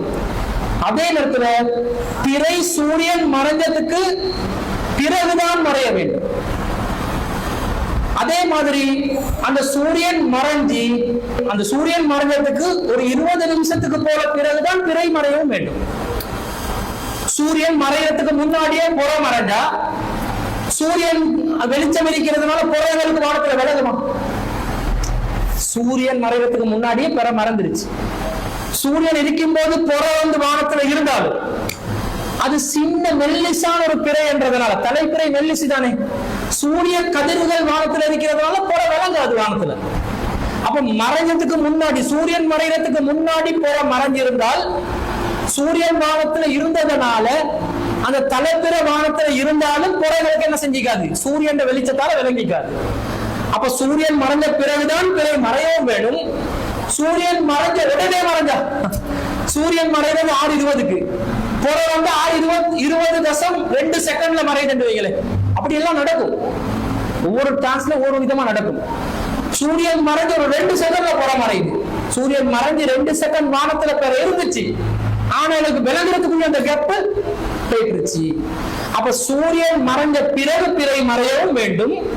சூரியன் மறைந்து குறைந்தபட்சம் 20 நிமிடங்களுக்கு பிறகு பிறை மறைய வேண்டும். அந்த 20 நிமிஷம் போல வானத்தில் அந்த பிறை இருந்தால்தான் சுத்தி வளர்ச்சி அங்கால இங்கால பார்க்கும் போது பிற விளங்கும். இல்லாட்டி விளங்காது. ஒவ்வொரு டைமென்ஷன்ல ஒவ்வொரு விதமா இருக்குமே. அவன் புறட வயசு குறைஞ்சது 10 மணித்தியாலத்துக்கு மேல இருந்து அது சூரியன் மறைந்த பிறகு மறைந்து, சூரியன் மறைந்த பிறகு குறைந்தபட்சம் ஒரு 20 நிமிஷத்துக்கு கப்புக்குள்ளையாவது அந்த புற மறைஞ்சிருந்தா தான் புற விளங்கும். சூரியன் மறைஞ்சி 1 ஹவருக்கு புற பிறை கண்டன்னு சொன்னாங்க, கன்ஃபார்மா புற அவ்வளவு நேரம் என்ன செய்யாது, வானத்தில் இருக்காது. அப்புறம் அல்லாஹ் மீது ஆணையிட்டு சொன்னாலும் போய் சொல்றாருன்னு அர்த்தம். பொய்யண்டா திட்டமிட்டும் போய் சொல்லுவாங்க, திட்டமிடாமல் அவங்கள நினைச்சு போறேன்னு வேற வேற என்னமோ கண்டு சொல்லுவாங்க. வானத்துல சும்மா ஒரு கோடு, ஒரு ஜெட் வந்து போயிட்டு இருக்கும், அது ஒரு இடத்துல வானத்து மேகத்தை கிழிச்சிக்கும். ஒருத்தன் பார்த்து தலைப்புறையே பாத்திக்க மாட்டான், ஜெட்டு வானத்துல போனது ஒரு லைன் கிளிப்பட்டு போனதை பார்த்து அம்மா போறேன் எல்லாருக்கும் ஆமா புறைய கண்டோம் புறைய கண்டோம். எத்தனை மணிக்கு கண்டீங்க? 9:30 மணிக்கு போல கண்டோம். போன 9ஆம் மணிக்கு எல்லாம் வானத்துல புறையாவது எடுக்க மாட்டாங்க. அப்ப முஸ்லிமா இருந்தாலும் இவ்வளவு தகுதிகளை பார்த்துட்டு தான் பிறையை ஏற்றுக்கொள்வோம். அப்படி இருக்கும் போது விஞ்ஞான ரீதியாக இன்றைக்கு போற 2 மணித்தியாலம் தான் வயசு பிறந்து, சான்ஸே இல்லை விளங்க. கண்ணை கொண்டு வந்து எவ்வளவு குண்டாக்கி பார்த்தாலும் விளங்காது. அப்ப ஒருத்தன் புற கண்டதா சொல்றான், அல்லாஹ் மீது ஆணையை கிண்ணியாவில் பிறை பார்த்தோம். அன்னைக்கு புறட வயசு வந்து மகரிப் நேரம் வரும்போது புறட வயசு வெறும் 2 மணித்தியாலம் தான் ஆகுது. அதாவது அன்றைக்கு அசருக்கு தான் பிறக்குது, 4 மணிக்கு தான் பிறம்பிக்குது. சூரியன் மறையும் போது 6 மணி, 2 மணித்தியாலம் தான் ஆகுது. 2.5 மணித்தியாலம் 2 மணித்தியாலத்துக்கெல்லாம் கன்ஃபார்மா அந்த தலைப்புற விளங்காது. இவ்வளவு விஷயங்களை வச்சுதான் தலைப்புறையை தீர்மானிக்கணும். சும்மா சொன்னதுக்கெல்லாம் தகவல் எடுத்து கொண்டு போறது இல்ல. என்ன ஒரு சமூகத்துல இபாதத்து, அந்த இபாதத்துக்கு ஜவாபு சொல்லணும், பொறுப்புல இருந்து அதை செய்யணும். கண்டவங்களும் பொறுப்பாத்து அறிவிக்க வேண்டாம் என்று சொல்றதுக்கு இதுவும் ஒரு காரணம் தான். ஆனா அந்த பொறுப்பெடுத்தவரை அறிவிக்காம எப்ப பார்த்தாலும் குறைய மறைக்கிறே வேலை, எப்ப குறைய கண்டாலும் மறைக்கிறது வேலை. அப்ப சாட்சியங்களை நாங்க கேட்கும் போது கேள்வி கேட்கணும். நீங்க கண்டீங்கன்னு சொல்றீங்களே, எத்தனை மணிக்கு பாத்தீங்க? ஒருத்தன் சொல்றான் வந்து பிறைய பார்க்கணும் மேற்குல, அதான் கோல் பேஸ் சைடு கோல் புற பார்க்க கிழக்குல. நான் அவனுக்கு தெரியா, அவன் புற பார்க்கறது கிழக்குல தான் ஒதுக்கி மேல நினைச்சு கிழக்குல பார்த்து கொண்டிருக்கிறான்னு வைங்க. கிழக்குல பார்த்து புறைய எங்க புறைய பார்த்தீங்கன்னு, மேற்குலையா கிழக்குல? நான் கிழக்கில் பார்த்தேன். கிழக்கில் இருந்து கொண்டு மேற்கில பார்க்கணும். கிழக்கு மாகாணத்தில் இருக்கிற பிரச்சனை இல்ல, எந்த மாகாணத்தில் இருந்தாலும் மேற்கில பார்த்திக்கணும். அவர் கிழக்கு திசையில பார்த்துதான் சொல்றாரு. கிழக்கு திசையில புற விளங்குமா? பருப்பி அடிக்காம வைங்கவா போனேன். இங்க நாங்களே டென்ஷன்ல இருக்கிறோம், புற விளங்கிச்சா இல்லையாண்டு. இவர் கிழக்குல இருந்தாராம், கிழக்கு திசையில பார்த்தாராம், பெருசா புற விளங்கிட்டான். புரிய புறையோண்ட கண்ணு 2 வாள் அப்படி அந்த புறைய எடுத்து உங்க தலையில வச்சுக்கோங்க. வீட்டுல அல்மாரில சைனா காப்பி அதுல வச்சிட வேண்டாம். சரி, நிறைய பொய் விடுவாங்க, குழப்பவாதிகள் இருக்கிறாங்க. இதெல்லாம் கவனத்துல கொண்டு பிறை விஷயத்தை தீர்மானிக்கணுமே தவிர, பிறை கண்டதாக சொன்ன உடனே சாட்சியங்கள் என்ன செய்யலாது. சாட்சியம் உண்மையாயிக்கணும், சாட்சியத்தை ஏற்றுக்கொள்ளணும்ன்றது உண்மை, சாட்சியம் உண்மையாயிக்கணுமே என்றதையும் பார்த்துதான் பிறை விஷயத்தை என்ன செய்வோம், தீர்மானிப்போம். நாங்க வந்து இப்ப புறப்பாக்குற நாள்களை தான் நமக்கு கோல் அடிப்பாங்க, அடிப்பா முடிவில் அப்படிலாம் வெரிஃபை பண்ணி கண்ட ஆக்களை சொல்லி கேள்விகளை கேட்டு அந்த சாட்சியங்கள் நம்பர்கள் எடுத்து எல்லாத்தையும் செஞ்சுதான் என்ன செய்யணும், பிறைய அறிவிக்கணும். எனவே இது பொறுப்பு வாய்ந்த ஒரு குழுவாருக்கு செய்வதுதான் தகுதியானது. இப்ப நம்ம ஜமாத்துல நாங்க ஜமியத்துல் உலமாவுடைய ஆரம்பத்துல பேசி தௌஹீத் ஜமாத்துல ஒரு பிறை குழு உருவாக்கி செயல்பட்டு கொண்டு வந்தோம். ஆரம்ப அமைப்புல SLTஜல நாங்க செயல்படும் போது அந்த நேரத்தில் அவங்களோட ஒப்பந்தம் எல்லாம் செஞ்சு, அவங்களுக்கு அந்த ஒப்பந்தம் ஞாபகத்தில் இருக்குதோ இல்லையோ நமக்கு தெரியாது, ஒப்பந்தம் எல்லாம் செஞ்சு கொண்டோம். ஏன்னா ஜமியத்துல் உலமா பிறை அறிவிக்கிறதுல ரொம்ப பொதுபோக்கா அந்த கவனம் போதாது. என்னதான் இருந்தாலும் பெரிய பள்ளிவாசல்ல அந்த கவனம் போதாது. அது உண்மையான நிலை. அவங்க பொறுப்பா செய்யறாங்கன்னு அவங்க நினைக்கலாம். சில விஷயங்கள்ல அவங்க சந்திச்சிருக்கிறாங்க மக்கள் அதிருப்திகளை. அதனால நாங்களும் எங்களோட மக்கள் எதிர்த்துவ மக்கள் பொதுவா அவங்களை அங்கீகரிக்காததுனால நாங்களும் பார்க்கணும் என்று முடிவெடுத்து இந்த விஷயங்களை அவங்களுக்கே சொல்லி பிறை விஷயங்கள்லாம் நாங்களும் குழுக்களை வச்சு பார்த்தோம். அந்த அமைப்புகளோட பிளவுகளும் அமைப்புகளோட தடைகளும் இந்த மாதிரி விஷயங்களும் இந்த அந்த நெட்வொர்க் பிரேக் டவுன் ஆகிது. இன்ஷால்லா அதையும் எதிர்காலத்துல சரி செஞ்சு எடுக்கணும் சார். சவுதியில பிற பார்த்து பெருநாள் கொண்டாடுறாங்க தானே, அது மாதிரி சில பேர் இங்கேயும் கொண்டாடுறாங்க, அது சரியா? அதாவது சவுதியில பிறகு பாக்குறாங்க, அந்த நாள்ல நோன்பு அறிவிக்கும் போது ஸ்ரீலங்கால நோன்பு பிடிக்கிறாங்க. சவுதியில பெருநாள் அறிவிக்கிற நாள் பார்த்து ஸ்ரீலங்காலையும் பெருநாளை அறிவிக்கிறாங்க. இது சரியான்னு கேட்கிறாங்க. நான் ஆரம்பத்துல தான் விளக்கம் சொன்னேன். ஒரு நாட்டுல பாக்குற பிறகு இன்னொரு நாட்டுல கட்டுப்படுத்தாது. கட்டுப்படுத்துறதாக அல்லாஹ்வும் அல்லாஹ்வுடைய தூதரும் சொல்லல. இந்த குர்ஆன் வசனம் வருது தானே, ஷஹ்ரு ரமலான் அல்லதி உன்ஸில ஃபீஹில் குர்ஆன். அந்த வசனத்துல அல்லாஹ் சொல்லிட்டு ரமலான் மாதத்தில் குர்ஆன் அருளப்பட்டது, மனிதர்களுக்கு நேர்வழி காட்டும், நேர்வழியை தெளிவாக சொல்லும், அசத்தியத்திலிருந்து சத்தியத்தை பிரித்து காட்டும் என்று சொல்லிட்டு ஃபமன் ஷஹித மின்கும் ஷஹ்ர ஃபல்யஸும்ஹு. எனவே உங்களில் அம்மாதத்தை யார் அடைகிறீர்களோ அவர்கள் அம்மாதத்தில் நோன்பு நோக்கட்டும். நோன்பு மாதத்தை யார் அடைகிறீர்களோ அவர்கள் நோன்பு நோக்கட்டும் என்று அல்லாஹ் சொல்றான். அல்ல இந்த வார்த்தைகளை சொல்லாம ரமலான் மாதத்தில் குர்ஆன் அருளப்பட்டது, நேர்வழி காட்டும், மக்களுக்கு நேர்வழியை பிரித்து சொல்லும், அசத்தியத்திலிருந்து சத்தியத்தை பிரித்து சொல்லும், நேர்வழியை தெளிவா சொல்லும், எனவே நோன்பு நோட்டுக் கொள்ளுங்கள். உடனடியாக சொல்லலாம். அல்லாஹ் அடுத்ததா சொல்லலாம். சொல்லாம உங்களில் யார் அம்மாதத்தை அடைகிறார்களோ, இது எக்ஸ்ட்ரா வார்த்தை. ரமலான் மாதத்துல குர்ஆன் அருளப்பட்டுச்சு, அது இப்படி தன்மைகளை கொண்டது, எனவே நோன்பு பிடிங்க என்று சொல்லலாமே. சொல்லாம மாதத்தை அடைபவர்கள் நோன்பு பிடிக்கின்றான். கன்ஃபார்மா அடையாதவர்கள் இருப்பார்கள் என்று அர்த்தம். மாதத்தை அடையாத சில பேர் இருப்பாங்க. அந்த விளக்கம், அந்த வசனத்துக்குரிய விளக்கமா தான் ரசூலுல்லாஹ் நோன்பு பிடிக்கிறதுல சில பகுதிகளில் இருந்து வந்த செய்திகளை ஏற்றுக்கொண்டாங்க, சில பகுதிகளில் இருந்து வந்த செய்திகளை சாட்சியங்களை ஏற்றுக்கொள்ளாம விட்டாங்க. நோன்பு பிடிக்கிற செய்தி எங்கிருந்து வந்தாலும் ஏற்றுக்கொள்ளணும் சொன்னா, ஆராப்வாசிகள் மதீனாவை சுத்தி இருந்த கிராமவாசிகளுடைய செய்தியை ஏற்றுக்கொண்ட நபி ஸல்லல்லாஹு அலைஹி வஸல்லம் அந்த வாகன கூட்டத்தால் ரொம்ப தொலைவில் இருந்து அசர் நேரத்துல செய்தி சொன்னவங்களுடைய செய்தியை ஏன் ஏற்றுக்கொள்ளவில்லை? இந்த ஹதீஸுக்கு சர்வதேசத்திலே ஆதரிப்பவர்கள் சரியாக விளக்கம் சொல்ல மாட்டாங்க. இன்னும் சொல்ல போனா இந்த ஹதீஸ் கிரந்தங்கள்ல அந்த இப்னு அப்பாஸ் ரலியல்லாஹு அன்ஹுவோட அந்த செய்தி வரும். அந்த சிரியாவுக்கு ஒரு வேலைக்கு அனுப்புவாங்க. அவருடைய அந்த செய்தியை போடும்போது அதுக்கு தலைப்பு போடுவாங்க அப்படின்னு சொன்னா இமாம்கள். பிறையை பார்ப்பது லிக்குல்லி பலதின் ஒவ்வொரு ஊர்களிலும், அதாவது அந்த இமாம்கள் கூட அந்த ஹதீஸுக்கு நேரடியாக புரிந்த அர்த்தம் வந்தான். மொழிக்காக சொல்ற இமாம்கள் இந்த கருத்துக்காக சொல்லல. அந்த ஹதீஸ்ல இருந்து வந்த நேரடி சட்டம் என்ன என்று விளங்குது. ஏண்டா சிரியால சனிக்கிழமை வெள்ளிக்கிழமை பிறைய பாக்குறாங்க, மதீனால சனிக்கிழமை தான் பிறைய பாக்குறாங்க. ஆட்சியாளர் இந்த நாள்ல தான் நீங்க நோன்பு பிடிக்கணும், ஆட்சியாளர் அங்க இருந்து நோன்பு எப்ப அறிவிக்கிறாரோ அப்பதான் நீங்க மதீனால நோன்பு பிடிக்கணும் வேண்டாம். அல்லது ஆட்சியாளரை விடுதலை நோன்பு பிடிக்கிற செய்தி வந்துருச்சு, அதனால நீங்க மதீனால இருக்கிறவங்க நோன்பு பிடிக்கணும் என்றதுதான் உண்மையா இருந்தா, முஆவியா ரலியல்லாஹு அன்ஹு இந்த ஆட்சி காலத்துல உடனடியாக நோன்பு பிறையை பார்த்த உடனே எல்லாருக்கும் மெசேஜ் அனுப்பியிருப்பாங்க இல்லையா? சக்திக்கு உட்பட்டு அந்தந்த பகுதிகளில் உள்ள மக்களுக்கு பிறையை பார்த்தாச்சு, பிறையை பார்க்கிற நேரத்துல இருந்து சுப வர காட்டிலும் கிட்டத்தட்ட 10 மணித்தியால டைம் இருக்கு. அந்த 10 மணித்தியால வெப்பக்குள்ள சுத்தி இருக்கக்கூடிய எல்லா ஊர்களுக்கும் மெசேஜ் கொடுக்கலாமா இல்லையா? அப்படி கொடுக்கறதுக்கு முயற்சி செய்தார்களா?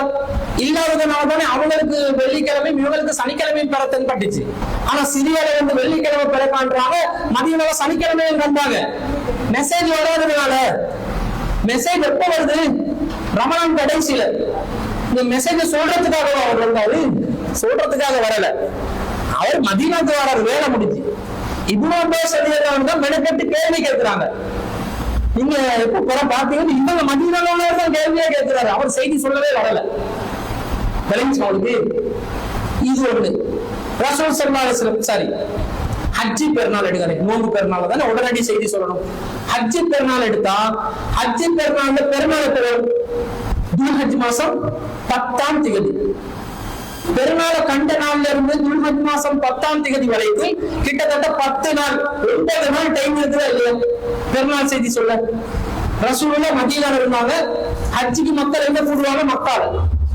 மக்கால ஹஜ்ஜிக்கு கூடுற மக்கள் அவங்க எப்ப ஹஜ்ஜி பெருநாள் கொண்டாடுறாங்களோ, எப்ப ஹஜ்ஜியுடைய பிறையை பார்க்கிறாங்களோ, அப்ப இத்தனாம் தேதி தான் ஹஜ்ஜி பெருநாள் என்று அவங்க முடிவாக்குவாங்க.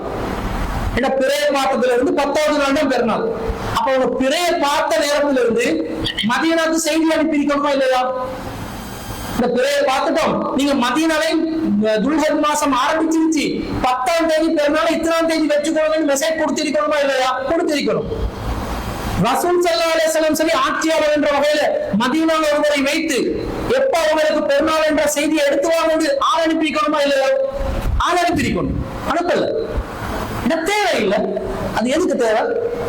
அவங்களோட பகுதியில பார்த்துட்டு போயிட்டு கொண்டே இருக்கு. நான் கேட்கிறேன், இந்த கம்யூனிகேஷன் டெவலப் ஆனதுனாலதான் இந்த கேள்வி. ஸ்ரீலங்காவே எடுக்கிறேன், ஒரு 30-40 வருஷத்துக்கு முன்னாடி பேஸ்புக் வாட்ஸ்அப் எல்லாம் இருந்துச்சா? உங்களுக்கு கிழக்கு மாகாணத்துல பிறத்தல்பட்டது கூட உங்களுக்கு கொழும்புக்கு கிடைக்காதே செய்தி. கிழக்கு மாகாணத்துக்கு போயிட்டு வர்றதாலதான் ஒரு 3-4 நாள் போகுமே. நடப்பாதையிலும் கிடைக்கிற வாகன வசதியிலும் ஒரு 100-200 வருஷத்துக்கு முன்னாடி யோசிச்சு பாருங்க. கொழும்புல இருந்து தெய்வலுக்கு போறதுக்கு 5 hour எடுத்தீங்க. காடு வழியாக மேடு வழியாக அப்படி உள்ள போது உங்க எதிரிகள் வழிப்பறி கொள்ளைகள்ல இருந்து மாட்டிக்கொண்டாம ஒரு தெய்வரை போயிட்டு வரதுக்கு இன்றைக்கு 1/2 hour போயிடும். ஆனா கொழும்புல உள்ள இருக்கக்கூடிய பக்கத்துல இருக்கக்கூடிய ஒரு இடத்துக்கு போறதா இருந்தாலும் காடு மேடுகள் நிறைந்த ஒரு காலப்பகுதியில யோசிச்சு பாருங்க. அவங்க பிழை செய்தியை வந்து உடனே அறிவிப்பாங்களா? வாய்ப்பு இருக்குதான்னு கேட்கிறேன். ஒரு 100 வருஷத்துக்கு முன்னாடி, 200 வருஷத்துக்கு முன்னாடி, 300 வருஷத்துக்கு முன்னாடி இங்கேயோ புற பார்த்தாங்களா? உடனே ஓடி வந்து கொழும்புக்கு செய்தி சொல்லிப்போம். கண்டில பிறை பார்த்ததை கொழும்பில் சொன்னார்கள், கொழும்பில் பிறை பார்த்ததை கிண்ணியாவுக்கு போய் சொன்னாங்க, கொழும்புல பிறை பார்த்ததை மன்னாருக்கு சொன்னாங்க, புத்தகத்துல பிறை பார்த்ததை கொழும்புக்கு வந்து சொன்னாங்க. சான்ஸே இருக்குதா? சான்ஸே இல்ல. அப்ப என்ன பண்ணிருப்பாங்க தெரியுமா? இலங்கை நாட்டுக்குள்ளேயும் அவங்களோட பகுதிகள்ல அவங்களோட ஊர்ல தான் அவங்களோட பெருநாள் கொண்டாடுவாங்க. ஒரு நாட்டிலே பல பெருநாள் கொண்டாடப்பட்டிருக்குமா இல்லையா? சிந்திங்க. இப்ப கேட்பாங்க, அப்படித்தானே இருந்துச்சு, அப்ப நீங்க ஏன் இலங்கையை ஃபுல்லா எடுத்தீங்க? கம்யூனிகேஷன் வளர்ந்ததுனாலதானே நமக்கு கேட்பாங்க. ஆமா, கம்யூனிகேஷன் வளர்ந்ததுனாலதான் எடுத்தோம். அதுக்காக எங்களுக்கு வந்து மொத்த நாட்டிலையும் மொத்த உலகத்திலையும் எங்க பார்த்தாலும் பெருநாளை கொண்டாடலாம், நோம்பு பிடிக்கலாம் என்று நாங்க போனோம் என்று சொன்னா நம்மளோட நோம்புல பிரச்சனை ஒரு நமக்கு வருது. அதானே சிக்கல். அதை தீர்மானிக்கிற அதிகாரத்தை ரசூலுல்லாஹ் தந்தாங்க. உங்களோட சக்தியை வச்சு நீங்க தீர்மானிச்சுக்கோங்க. அதுக்காக நீங்க மொத்த நாட்டுல எங்க வந்தாலும் எடுக்கணும் என்ற அந்த தேவைகளுக்கு இல்ல, அந்த நிர்பந்தம் இல்லை என்றது ரசூலுல்லாஹ் அந்த 2 சாட்சிகள்ல ஒன்றை ஏற்றுக்கொண்டு ஒன்றை மறுத்ததுல இருந்து விளங்குதா இல்லையா? நீங்க முடிவு செய்யுங்க. நீங்க தீர்மானிக்கிறது பெருநாள், நீங்க தீர்மானிக்கிறது ரொம்ப என்ன ரசூலுல்லாஹ் அதை வச்சு நீங்க முடிவு செய்யுங்க. அந்த முடிவின் அடிப்படையில தான் நாங்க இந்த தீர்மானத்தை எடுக்கிறோம். சவுதி அரசாங்கம் என்ன சொல்லுது தெரியுமா? அவங்களோட பிழை வேற நாடுகளுக்கு செல்லுபடியாகாதுன்னு அவங்க சொல்றாங்க. ஜோக் அதுதான். அவங்களோட பிழை வேற நாடுகளுக்கு செல்லுபடியாகாதுன்னு அவங்க சொல்றாங்க. சரி, சவுதிக்கு முன்பதாக பிழை பார்க்க இப்ப எங்களுக்கு மெப்ப எடுத்துக்கொண்டா ஸ்ரீலங்கா இங்க இருக்கிறோம், சவுதி இந்த இடத்துல இருக்குது. இந்த இடத்துல வந்து வேற நாடுகள் வருது. என்னது, இங்க யூகே வரும், இங்க அமெரிக்கா வரும், லத்தீன் அமெரிக்கா வருது தானே. அப்ப சவுதிக்கு முன்னாடி பிறை பார்க்கறதுக்கு உலகத்துல மெப்ல மேற்கு பகுதி உள்ள நாடுகளுக்கு வாய்ப்பு. இந்த பகுதியில் உள்ளவங்களுக்கு தோணும் முதல்ல பிறை விலகும் இந்த சைட்ல உள்ளவங்க. அங்கதான் எங்களுக்கு முதல்ல சவுதிக்கு போற வருது. மிடில் ஈஸ்டுக்கெல்லாம் எங்களுக்கு முதல்ல போற வரும். மிடில் ஈஸ்டுக்கு மேற்கு பகுதியில் உள்ள ஆப்பிரிக்கன் நாடுகள்ல சவுதிக்கு முன்னாடி பிறை விளங்குறதுக்கு வாய்ப்பு. அது ஒரு சயின்ஸ் இருக்குது. அதை இப்ப நான் தெளிவுபடுத்தல. அதுக்கு ஒரு சயின்ஸ் கிளாஸ் எடுக்கிற மாதிரி ஆகும். எப்படி வச்சுக்கோங்கடா, வேர்ல்ட் மேப்ல கிழக்குல இருந்து மேற்குக்கு போக போக மேற்குல உள்ளவர்கள் தான் மாதத்தை வந்து மாதத்துக்குள்ள முதல்ல நுழைவாங்க. அதான் சிஸ்டம் வைங்கள. இப்ப ஆப்பிரிக்கால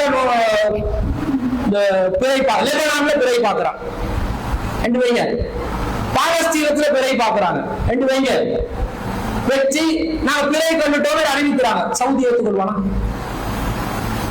சவுதி ஏற்றுக்கொள்ளணுமா இல்லையா? இவனோட வாதப்படி ஏற்றுக்கொள்ளணும். ஏற்றுக்கொள்ள மாட்டாங்களே, ஏற்றுக்கொள்ளவில்லை. அவங்க ஒபிஷியல் அறிவிச்சாங்க நாங்க எந்த நாட்டு பிறை தகவல் ஏற்றுக்கொள்ள மாட்டோம் என்றாங்களே. சரி, அவங்க செய்யுது, அவங்க வச்சுக்கிற நிலையில அவங்க தீர்மானிக்கிறாங்க. சவுதியில குடியரசுக்கு கீழே உள்ள பகுதிகளுக்கு தான் பிறை தகவல் செல்ல வேண்டும் அவங்க டிக்ளேர் பண்ணிட்டாங்க, அதிகாரமுறை தீர்மானிச்சுட்டாங்க. சரி, அவங்க பலஸ்தீனத்துல இருந்து வரது, பாலஸ்தீன மக்கள் நாட்டுக்காக போராடுறாங்க, இந்த கஷ்டப்பட்ட நிலையிலும் குறைய பார்த்துட்டாங்க, குறைய பார்த்தவங்க அறிவிச்சுட்டாங்க, அவனுக்கு தியாகத்துக்காகவே நாங்க பிழை ஏற்றுக்கொள்வாங்களா? உங்க நாட்டுல நீங்க நோம்பு பிடிக்கப்பா கண்டுட்டீங்களா? நோம்பு பிடிக்கும், அல்ஹம்துலில்லாஹ். எங்களுக்கு முன்னாடி உங்களுக்கு ரமலான் வந்துருச்சு, அல்லாஹ் அவங்களுக்கு அருள் புரியட்டும். என்ன சொல்லுவாங்க தெரியுமா? ஃபமன் ஷஹித மின்கும் ஷஹ்ர ஃபல்யஸும்ஹு, உங்களில் யார் அம்மாதத்தை அடைந்து கொள்கிறார்களோ அவர்கள் அம்மாதத்தில் நோம்பு நோட்டுக்கொள்ளட்டும். எங்களுக்கு முன்னாடி நீங்க அடைஞ்சிட்டீங்க, நீங்க நோம்பு நோட்டுக் கொள்ளுங்க, நாங்கள் அடையும் போது நோம்பு நோட்டுக் கொள்கிறோம். ஒரே நேரத்துல உலகம் முழுவதும் நோன்பு பிடிக்க சான்ஸே இல்லை, பெருநாள் கொண்டாட சான்ஸே இல்லை. இப்ப சவுதியில பிறை அறிவிக்கும் போது, சவுதியில பிறை அறிவிச்சா மகரிபுக்கு தான் அறிவிப்பான். அமெரிக்கால சுபோகம் சான்ஸ் இல்லையா? அவங்க சுபோ தாண்டி இருப்பாங்க. இவங்களோட சவுதியில 6 மணி என்றது அமெரிக்கால சுபோ தாண்டி இருக்கு, பிடிக்கிறதுக்கு வாய்ப்பு இல்லை. ஸ்ரீலங்கால காண்ற பிறைக்கு அமெரிக்காவுக்கு போவோம் ஏண்டா அவங்களோட 12 மணி நேரம் வித்தியாசம் வரும். டைம் ஜோன்ல எல்லாரும் வேற வேற டைம் ஜோன்ல இருக்கிறோம், வேற வேற டிஸ்டன்ஸ் இருக்குது, அதனால சான்ஸ் இல்லை. சரி, இப்ப இது சந்திரனை வச்சு நாங்க எடுக்கிற முடிவு, சூரியனை வச்சு முடிவு எடுக்கிறோம். தொழுக நேரத்தை சூரியனை வச்சு முடிவு எடுக்கிறோம். சூரியன் உச்சிக்கு வந்தாலும், உச்சிக்கு வந்து கொஞ்சம் சாஞ்ச உடனே லுகர் அந்த எணல் குறைவா வந்தா அது வருமே, கிழக்குல எணல் மேற்குல நிழல் என்றெல்லாம் வரும். அந்த சுபோ அசர் லுகர் மகரிப் இஷா நேரம் பாக்குறது. இப்ப சவுதியில சுபோடைய நேரத்துல நாங்க ஸ்ரீலங்கால சுபோ தொழுவோம், சவுதியில லுகர் நேரத்துல ஸ்ரீலங்கால லுகர் தொழுவோம். ஏன் சந்திரன் மட்டும் சவுதிக்கு சொந்தம், சூரியன் சவுதிக்கு சொந்தம் இல்லையா? இப்ப அங்க வந்து கிரகண தொழுகை சொல்றாங்க, சவுதியில கிரகண தொழுகை அப்படி லைவா டிவில காட்டுறாங்க. நாங்க ஸ்ரீலங்கா எல்லாம் வாங்கடா வாங்கடா டிவி சேட்டலைட்ட பார்த்து கொண்டே தொழுவோம். தொழுமா அவனுக்கு சந்திர கிரகணம் என்று அவன் கிரகணம் பிடிச்சு தொழுவான். உங்களுக்கு எதுக்கு தொழுகை? நீங்க கிரகணத்தை பார்க்கணுமே, நீங்க தானே பார்த்துட்டோம் டிவில. டிவில பார்த்தா சரி வருமா? நீங்க வானத்தை ரசூல் ஸல்லல்லாஹு அலைஹி வஸல்லம் கிரகணம் விலகும் வரைக்கும் வானத்தை நோக்கி பார்த்து கொண்டு தொழுவாங்கன்னு வருது. அது இல்லாம போது நேரடியான இந்த வெற்று கண்களால் பார்க்கக்கூடிய அந்த வாய்ப்பு இல்லாம போகுது. இது எல்லாத்தையும் வச்சு பார்க்கும்போது சவுதி நம்மள கட்டுப்படுத்த முடியாது, அவன் கட்டுப்படுத்தவும் இல்லை. இவங்களா தலையில தூக்கி போட்டு விடுறாங்க, சவுதி சவுதி சவுதி சவுதியை தலையில தூக்கி போட்டு கொண்டா நமக்கு ஒண்ணும் பண்ணலாது. வெளிய வேலைக்கு போயிட்டு வரவங்க நோம்பு திறக்க லேட் ஆகினா என்ன மாதிரி? நோம்பு திறக்கிறது ஈச்சப்பழமோட சாக்குல போட்டு போறதுக்கு என்ன பிரச்சனை? நோம்பு திறக்கிறேன் அப்படி ராகத்தா வந்து உட்கார்ந்து கஞ்சி கோப்பையை பார்த்தா தான் நோம்பு திறக்கிற ஃபீலிங் வரும்டா, சம்சாவை காணாட்டி நோம்பு திறக்கிற ஃபீலிங் வராதுண்டா நம்ம என்ன பண்ண? ஒருத்தர் வெளியில வேலைக்கு போறாரு, அவர் லேட்டா வீட்டுக்கு வருவாருன்னா ஆமா வீட்டுக்கு வருவாரு, அவரோட கை காலெல்லாம் கெட்டி போட்டா வெளியே அனுப்புறது, கையை கட்டி வாயை கட்டி இப்படி ரோபமாய் போயிட்டு ரோபமாய் வந்துடும். வீட்டுக்கு வந்த பிறகுதான் மெஷின் எல்லாம் டீஆக்டிவேட் பண்ணி அவரை நார்மல் மனுஷன் ஆக்குறியா? ஒரு ஈச்சப்பழம் துண்டு ஒரு சொப்பின்ல கட்டி கையில கொடுத்து அனுப்பிடுங்க. தங்கமே நீ வெளியே போகிறாய், வேலைக்கு செல்கிறாய், வரும்போது சரியா எல்லாமே போய் ஊர் வழியே வாங்க சொல்லும். இந்த செவுட்டு மெஷினை சரியா நீங்க ஆன் பண்ணி வச்சுக்கோ. காதுல பாம்பு வழி கேட்டோட ஈச்சப்பழத்தை கவு பிஸ்மில்லாண்டு கவ்விரு. மெட்ரா இதெல்லாம் மெட்ரே இல்ல, சாதாரணமா செய்யலாம். நான் அந்த ஃபார்மாலிட்டி எதிர்பார்க்க கூடாது. சர்வத்து கோப்பை எல்லாம் பார்த்து கொண்டிருந்தாக்க அந்த நோம்பு இஃப்தார், அது இஃப்தார் என்றதை ஒண்ணு கொண்டு வந்துட்டாங்க தானே. இஃப்தார் சபையை பார்த்தோன்னே அப்படி விதவிதமா கலர் கலர்ல சர்வத்து, அங்களால ஜூஸ் இருக்கணும், இங்களால படுடா இருக்கணும், அங்களால இறைச்சி கஞ்சி அப்படி இறைச்சி மெதங்கணும், கொழுப்பு துண்டு இப்படி நினைச்சாதான் அந்த நோம்பு திறக்கிறோம் என்ற ஃபீலிங். ஒவ்வொரு மனுஷர் கஷ்டப்பட்டு வாழ்றாங்க, அல்லாண்டு திறக்கிறதுக்கு ஏதாவது வழி கிடைச்சா ஈச்சப்பழம் இருந்தா ஈச்சப்பழம், இல்லாட்டி தண்ணி. ஈச்சப்பழத்தை எடுத்துப்பான், எறும்பு சாக்குக்குள்ள போகும் அவர் நினைச்சா தண்ணி ஒரு போட்டில் அனுப்பி வைங்க, இதை வச்சுக்கோ கையில, தண்ணில பிஸ்மில்லாண்டு தண்ணியை குடிச்சா நோம்பு திறந்துடலாம். அவங்க திறப்பாங்க பசங்க, உங்களுக்கு தான் நிறைய ஷோ காட்டுவாங்க. வெளியே வந்து நோம்பு திறக்க போனா என்ன உஜாரில் அவங்க நோம்பு திறப்பாங்கன்றது நீங்க ஒரு வீடியோல பாத்தீங்கன்னா விளங்கும்.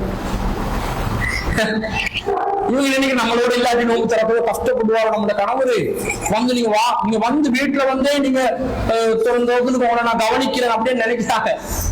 அவங்க நோம்பு திறக்கிறாங்க பசங்க.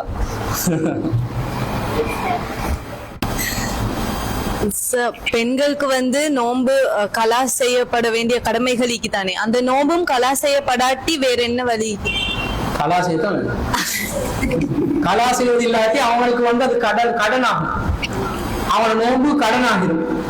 இப்ப ஒரு ரசூலா சொல்றாங்க, மண் மாத்த, யார் ஒருத்தர் மரணிக்கிறார்களோ, ஒருத்தருக்கு நோன்பு கடமையான நிலை யார் மரணிக்கிறார்களோ, சாம அன்பு வலியுகு, அவருக்கு பதிலாக அவருடைய பொறுப்பாளர் நோன்பு நோக்க வேண்டும் என்றாங்க. இப்ப எனக்கு நோன்பு கடமை, சில நோன்புகள் மிஸ் ஆகிக்குது, ஒரு 10 நோன்பு நான் பிடிக்க வேண்டிய நிலை மிஸ் ஆகி இருக்குது. நானே தான் உயிரோடு இருக்கும் போது அதை நான் கடமையை நிறைவேற்றணும், கலா செய்யணும். நான் உயிரோடு இருக்கும் போது அதை வேற யாருக்கும் என்ன செய்யலாது, கலா செய்ய இயலாம். நானே தான் பிடிக்கணும். நான் பிடிக்க முடியாத சூழ்நிலை, அந்த கலா நோன்பு எனக்கு தீராத நோய் வந்துருச்சு, எனக்கு வந்து தள்ளாத வயது வந்துருச்சு, இப்ப எனக்கு முடியல, அதுக்காக வந்து எனக்கு நான் கடமையாக இருந்த நோம்பு இல்லாம போக வேண்டும் ஆகாது. இனி எனக்கு நோம்பு கடமை இல்லைன்னு ஆகுமே தவிர, ஏற்கனவே எனக்கு சக்தி இருக்கும் போது கடமையான நோம்பு தான் நான் மிஸ் பண்ணிக்கிறேன். அது எனக்கு கடமை அல்லாது கடன் பட்டிக்கிறேன். நான் அந்த கடமை அடைக்கிறதுக்கு என்ன வழியா, நான் உசுரோடு இருக்கும் போது என்ன சரி செஞ்சு பிடிச்சாகணும். முடியலையா, ஏண்ட வாரிசுகள், என்னுடைய வலிகள், வலி என்ற நேசர்கள் என்று அர்த்தம். வலியும் வலி அவுளியாக்கள். ஏண்ட அவுளியாக்கள் யாரு? என் உம்மா, என் அவுளியா. அவுளியான நேசம், எனக்கு பொறுப்பானவங்க, என் மனைவி, என்னுடைய பிள்ளைகள், என் குடும்பம், இவங்களுக்கு கடமையாகிடும். குறிப்பா வாரிசுகளுக்கு கடமையாகிடும். வாரிசுகள் சொத்துல பங்கு எடுத்துக்கொண்டு போற மாதிரி அல்லாஹ் தஆலா இந்த கடனையும் சுமந்துக்கொண்டு சொல்லுது. வாரிசுகளுக்கு பெற்றோர்கள் மரணித்தவர்களுடைய கடன் வாரிசுகள் மீது சுமத்தப்பட்டுரும். உமா அப்பா கடன்ல போயிட்டாங்க, அடிக்கடி கேட்டுக்கோங்க, உயிரோட வாழும் போது உண்மையை கடன் இழுத்து வச்சிடாதே, நீ மௌத்தா போனோன்னு எந்த தலையில அது வந்து விழுந்துரும். அதனால கடன்களை வந்து கடன் இல்லாம வாழ்றதுக்கு நான் என்ன அளவுக்கு உதவி செய்யணுமோ எங்கிட்ட கேட்டு எடுத்துக்கோங்கன்ற மாதிரி சொல்லுதுங்க. அவங்க கடன் பட்டு போனா அந்த கடன் நம்ம மீது சுமத்தப்பட்டுரும். அந்த மாதிரி ஒரு கடன் தான் ஆன்மீக ரீதியான கடன். அவங்க விட்டு செல்ற நோன்பு என்னுடைய பெற்றோர் சார்பாக நான் பிடிக்கணும், பிள்ளைகள் பிடிக்கணும். அவங்க விட்டு செல்ற ஹஜ்ஜி கடமையாக இருந்து, உடல் ஆரோக்கியம் இருந்து, வசதி இருந்து அவங்க செய்யல, கடமையான நிலையில் மரணித்து விட்டார்கள். எனவே அந்த ஹஜ்ஜி என் மீது சுமத்தப்படும். நான் முதல்ல எனக்காக ஹஜ்ஜி செய்யக்கூடாது, அவங்களுக்காக தான் ஹஜ்ஜி செஞ்சிடணும். உம்மா கடன் அடைக்கிறேன், அவங்களுக்கு கடன் அடைக்கதே கபர்ல, அதை நான் செஞ்சு விட்டுறணும். அப்ப ரசூலா சொல்றாங்க, ரசூலா கிட்ட ஒரு பெண்மணி வர்றாங்க, அல்லாஹ்வின் தூதரே, என்னுடைய பெற்றோர்கள் ஹஜ்ஜி கடமையான நிலையில் மரணித்து விட்டார்கள், நான் என்ன செய்யட்டும், அவங்க சார்பா ஹஜ்ஜி செய்யட்டுமான்னு கேட்கிறாங்க. ரசூலா, ஆமா, உன்னுடைய பெற்றோர்கள் கடன் பட்டு சென்றால் அந்த கடனை நீ அடைப்பீரா இல்லையா என்று கேட்கிறாங்க. அடைப்பது உன் மீது கடமையா இல்லையான்னு கேட்கிறாங்க. அப்ப அவங்க சொல்றாங்க, ஆமா அல்லாஹ்வின் தூதரே, என் மீது கடமை. அதே போன்றுதான் அவர்கள் அல்லாஹ்வுக்கு கடன் பட்டு சென்று விட்டார்கள்.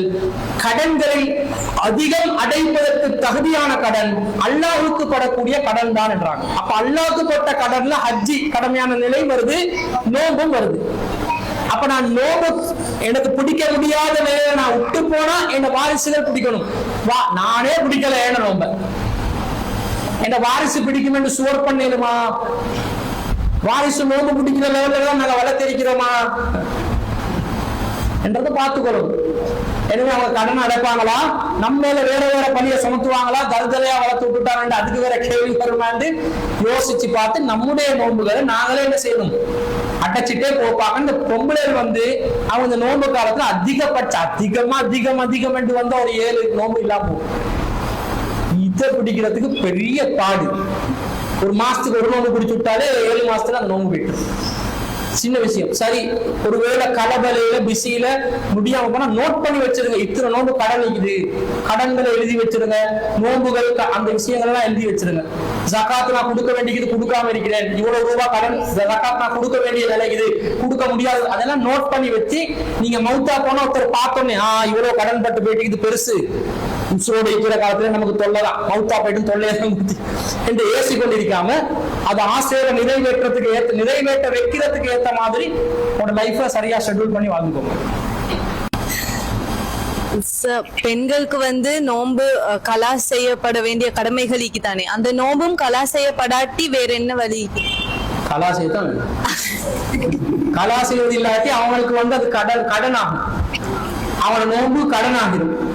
இப்ப ஒரு ரசூலா சொல்றாங்க, மண் மாத்த, யார் ஒருத்தர் மரணிக்கிறார்களோ, ஒருத்தருக்கு நோம்பு கடமையான நிலை யார் மரணிக்கிறார்களோ, சாம அன்பு வலியுகு, அவருக்கு பதிலாக அவருடைய பொறுப்பாளர் நோன்பு நோக்க வேண்டும் என்றாங்க. இப்ப எனக்கு நோம்பு கடமை, சில நோம்புகள் மிஸ் ஆகிக்குது, ஒரு 10 நோம்பு நான் பிடிக்க வேண்டிய நிலை மிஸ் ஆகி இருக்குது. நானே தான் உயிரோடு இருக்கும் போது அதை நான் கடமையை நிறைவேற்றணும், கலா செய்யணும். நான் உயிரோடு இருக்கும் போது அதை வேற யாருக்கும் என்ன செய்யலாது, கலா செய்ய இயலாம், நானே தான் பிடிக்கணும்.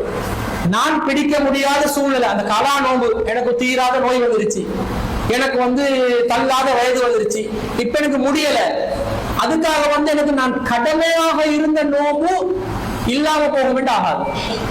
இனி எனக்கு நோம்பு கடமை இல்லைன்னு ஆகுமே தவிர, ஏற்கனவே எனக்கு சக்தி இருக்கும் போது கடமையான நோம்பு தானே நான் மிஸ் பண்ணிக்கிறேன், அது எனக்கு கடமை பண்ணி அல்லாக்கு கடன் பட்டிக்கிறேன். நான் அந்த கடமை அடைக்கிறதுக்கு என்ன வழியா, நான் உசுரோடு இருக்கும் போது என்ன சரி செஞ்சு பிடிச்சாகணும். முடியலையா, ஏண்ட வாரிசுகள், என்னுடைய வலிகள், வலி என்ற நேசர்கள் என்ற அர்த்தம், வலியும் வலி அவுளியாக்கள். ஏண்ட அவுளியாக்கள் யாரு, என் உம்மா, என் அவுளியா, அவுளியான நேசம், எனக்கு பொறுப்பானவங்க, என் மனைவி, என்னுடைய பிள்ளைகள், என் குடும்பம், இவங்களுக்கு கடமையாகிடும். குறிப்பா வாரிசுகளுக்கு கடமையாகிடும். வாரிசுகள் சொத்துல பங்கு எடுத்துக்கொண்டு போற மாதிரி அல்லாஹ் தஆலா இந்த கடனையும் சுமந்துக்கொண்டு சொல்லுது. வாரிசுகளுக்கு பெற்றோர்கள் மரணித்தவர்களுடைய கடன் வாரிசுகள் மீது சுமத்தப்பட்டிரும். உமா அப்பா கடன்ல போயிட்டாங்க, அடிக்கடி கேட்டுக்கோங்க, உயிரோட வாழும் போது உமாவே கடன் இழுத்து வச்சிடாதே, நீ மௌத்தா போனோன்னு எண்ட தலையெல்லாம் அது விழுந்துரும். அதனால கடன்களை கடன் இல்லாம வாழ்றதுக்கு நான் என்ன அளவுக்கு உதவி செய்யணுமோ எங்கிட்ட கேட்டு எடுத்துக்கோங்கன்ற மாதிரி சொல்லுதுங்க. அவங்க கடன் பட்டு போனா அந்த கடன் நம்ம மீது சுமத்தப்பட்டிரும். அந்த மாதிரி ஒரு கடன் தான் ஆன்மீக ரீதியான கடன். அவங்க விட்டு செல்ற நோன்பு என்னுடைய பெற்றோர் சார்பாக நான் பிடிக்கணும், பிள்ளைகள் பிடிக்கணும். அவங்க விட்டு செல்ற ஹஜ்ஜி கடமையாக இருந்து, உடல் ஆரோக்கியம் இருந்து, வசதி இருந்து அவங்க செய்யல, கடமையான நிலையில் மரணித்து விட்டார்கள். எனவே அந்த ஹஜ்ஜி என் மீது சுமத்தப்படும். நான் முதல்ல எனக்காக ஹஜ்ஜி செய்யக்கூடாது, அவங்களுக்காக தான் ஹஜ்ஜி செஞ்சிடும். உம்மா கடன் அடைக்க வேண்டாம், அவங்களுக்கு கடன் அடைக்கதே கபர்ல, அதை நான் செஞ்சு விட்டுறணும். அப்ப ரசூலா சொல்றாங்க, ரசூலா கிட்ட ஒரு பெண்மணி வர்றாங்க, அல்லாஹ்வின் தூதரே, என்னுடைய பெற்றோர்கள் ஹஜ்ஜி கடமையான நிலையில் மரணித்து விட்டார்கள், நான் என்ன செய்யட்டுமா, அவங்க சார்பா ஹஜ்ஜி செய்யட்டுமான்னு கேட்கிறாங்க. ரசூலா, ஆமா, உன்னுடைய பெற்றோர்கள் கடன் பட்டு சென்றால் அந்த கடனை நீ அடைப்பீரா இல்லையா என்று கேட்கிறாங்க. அடைப்பது உன் மீது கடமையா இல்லையான்னு கேட்கிறாங்க. அப்ப அவங்க சொல்றாங்க, ஆமா அல்லாஹ்வின் தூதரே, என் மீது கடமை. அதே போன்றுதான் அவர்கள் அல்லாஹ்வுக்கு கடன் பட்டு சென்று விட்டார்கள். கடன்களை அதிகம் அடைப்பதற்கு தகுதியான கடன் அல்லாஹ்வுக்கு படக்கூடிய கடன் தான் என்றாங்க. அப்ப அல்லாஹ்வுக்கு பட்ட கடன்ல ஹஜ்ஜி கடமையான நிலை வருது, நோம்பும் வருது. அப்ப நான் நோம்பு எனக்கு பிடிக்க முடியாத நிலையில நான் விட்டு போனா என் வாரிசுகள் பிடிக்கணும். நானே பிடிக்கல ஏன நோம்ப, என் வாரிசு பிடிக்கும் என்று சுவர் பண்ணிடுமா? வாரிசு நோம்பு பிடிக்கிற லெவல்ல தான் நாங்க வளர்த்திருக்கிறோமா என்றதை பார்த்துக்கணும். எனவே அவங்க கடன் அடைப்பாங்களா, நம்ம மேல வேற வேற பணியை சுமத்துவாங்களா, தருதலையா வளர்த்து விட்டுட்டாங்க, அதுக்கு வேற கேள்வி வருமான்னு யோசிச்சு பார்த்து நம்முடைய நோன்புகளை நாங்களே என்ன செய்யணும், அடைச்சிட்டே போப்பாங்க. இந்த பொம்பளைகள் அவங்க இந்த நோன்பு காலத்துல அதிகபட்ச அதிகம் என்று வந்தா ஒரு 7 நோன்பு இல்லாம போகும். இதை பிடிக்கிறதுக்கு பெரிய பாடு.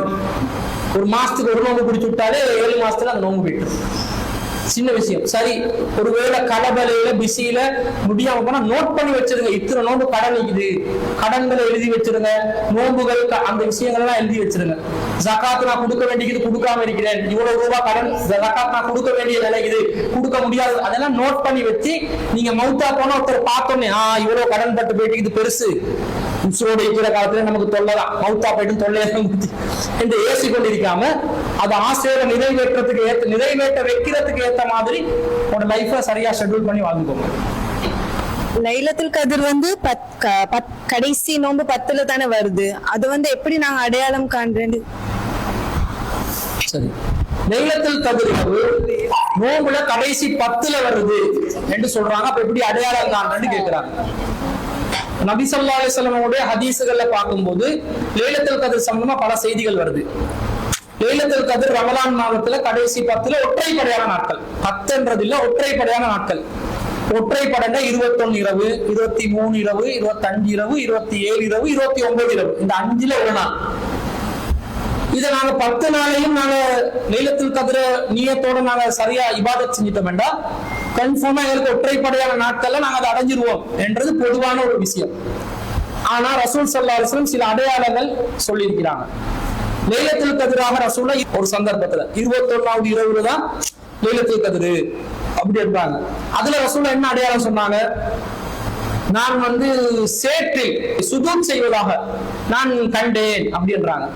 சேத்துல அதாவது மழை பெய்ஞ்சிருக்குது, மழை பொழிந்து சேறு சருகல் நிலையில அந்த சருகலுக்கு மேலாக இருந்து ரசூலுல்லாஹ் சுஜூத் செஞ்சிருக்கிறாங்க. அந்த அடையாளத்தை நான் லைலத்துல் கத்ர்ல கண்டேன் என்றாங்க. இது 21 இரவுக்கு சொல்றாங்க. இது ரசூலுல்லாஹ்வுடைய காலத்துல 21வது இரவுல நடக்குது. அப்ப அந்த சொன்ன அடையாளத்தை வச்சு பார்த்தா லைலத்துல் கத்ருடைய இரவுல மழை பொழிவதற்கு வாய்ப்பு இருக்குது என்றது ஒரு அடையாளம். அப்ப சேருன்னா அந்த காலத்துல டைல்ஸ் பிடிச்ச பள்ளியிலே தண்ணி அப்படியே கலாவி கொண்டு போகும்போது அந்த பள்ளியில இருந்த மணல் எல்லாம் சேராகி இருக்குது என்றது அதுக்கு அர்த்தம். அப்ப மழை பொழிகிறது லைலத்துல் கத்ருக்கு ஒரு அடையாளமாக ரசூலுல்லாஹ் சொல்லி இருக்கிறத பாக்குறோம். வேறு வேறு சில அடையாளங்கள் எல்லாம் சொல்லுவாங்க. அதுக்கு ஆதாரபூர்வமான செய்திகள் எதுவும் இல்லை. இந்த செய்தியில இது வருது. இன்னொரு செய்தியில ரசூலுல்லாஹ் அடையாளத்தை சொல்லாம 23வது இரவு லைலத்துல் கத்ர் இரவுதான் என்று உறுதிப்படுத்திய சொன்ன மாதிரி சில செய்திகள் வரும். இன்னும் ஒரு சில செய்தியில 27 ரசூலுல்லாஹ் லைலத்துல் கத்ர் இரவாகவே சொன்னதாக சில செய்திகள் வருது. ஆனா அதுலயும் அடையாளம் வரல. இதெல்லாம் வச்சு பார்க்கும்போது ஒவ்வொன்றா சொல்லியிருக்கிறதா வருது. 21 வருது, 23 வருது, 25 வருது. ஒரே ஒரு அடையாளம் மட்டும் மழை பொழிகிறது வருது என்றது இருக்குது. இதை வச்சு லைலத்துல் கத்ர் இரவுல மழை பெய்தா அந்த மழை பெய்ஞ்ச நாள் தான் லைலத்துல் கத்ர் எங்களுக்கு முடிவாக்க இயலாது. ஏண்டா அது லைலத்துல் கத்ருடைய அடையாளமான மலையாகவும் இருக்கலாம், சாதாரண ஒரு தூரல் மலையாகவும் இருக்கலாம். அது இறை தூதர் இருந்துதான் கன்ஃபார்ம் பண்ணணும் இந்த மலை லைலத்துல் கத்ருக்குரிய மலை என்று சொல்லணும். அப்ப ஒரு அடையாளமாக ஒன்று தென்பட்டாலும் அந்த அடையாளத்தை வச்சு எங்களுக்கு முடிவு செய்ய முடியாம இருக்குது. ஏண்டா ரசூலுல்லாஹ் அந்த அடையாளத்தை வச்சு நீங்க அடையுங்கன்னு சொல்லல. மழை பெய்தால் ஒற்றைப்படையான நாட்கள்ல அதான் லைலத்துல் கத்ர் இரவுண்டா அதை பிடிச்சுக்கலாம். ரசூலுல்லாஹ் லைலத்துல் கத்ராக சொன்ன நாள்ல ஒரு அடையாளமாக மழை பெய்ஞ்சிக்குதுன்றது மழை பொழிந்துள்ளது விலகுது. ஆனா இது அதுக்குரிய மழைதான் என்பதை எனக்கு கன்ஃபார்ம் பண்றதுக்கு அல்லாஹ்வின் தூதர் இல்ல. அல்லாஹ்வின் தூதர் எதை வச்சு கன்ஃபார்ம் பண்ண சொன்னாங்க? அடையாளமாக சிலதுகளை சொன்னாலும் எங்களுக்கு அடிப்படையாக சொன்ன செய்தி ரமலான்ல கடைசி 10ல ஒற்றைப்படைனா 5 நாள் வரப்போகுது. 5 நாளை டார்கெட் பண்ணி நாங்க இபாதத் செஞ்சோம்னா கன்ஃபார்மா ஒரு நாள் நாங்க அடையாளம் தான் போறோம். இன்னா அன்ஸல்னாஹு ஃபீ லைலத்துல் கத்ர் வமா அத்ராக மா லைலத்துல் கத்ர் லைலத்துல் கத்ர் கைரும் மின் அல்ஃபி ஷஹர். அது 1000 மாதங்களை விட சிறந்தது. 1000 மாதங்கள கிட்டத்தட்ட 80 சொச்சம் வருஷங்கள் வருது. அப்ப அந்த 80 சொச்சம் வருஷங்களை நாங்க அடைகிறதுக்காக வேண்டி 5 நாட்கள் கஷ்டப்பட்டு அதை அடைகிறதுக்கு முயற்சி செய்யறது கஷ்டம் இல்லை, முயற்சி செய்யலாம்.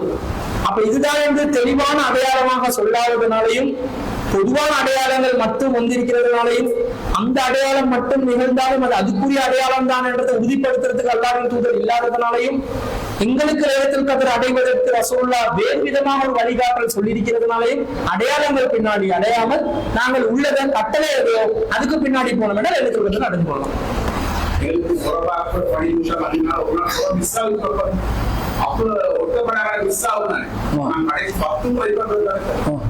அதாவது அவர் என்ன கேட்கிறாருன்னா, பிறை பார்க்கும்போது சில நேரம் உண்மையான மாதல் சரியான பிறை ஒன்றென்றதை எனக்கு விளங்காம மேகமூட்டம் வந்து அப்ப நாங்க என்ன செய்வோம்?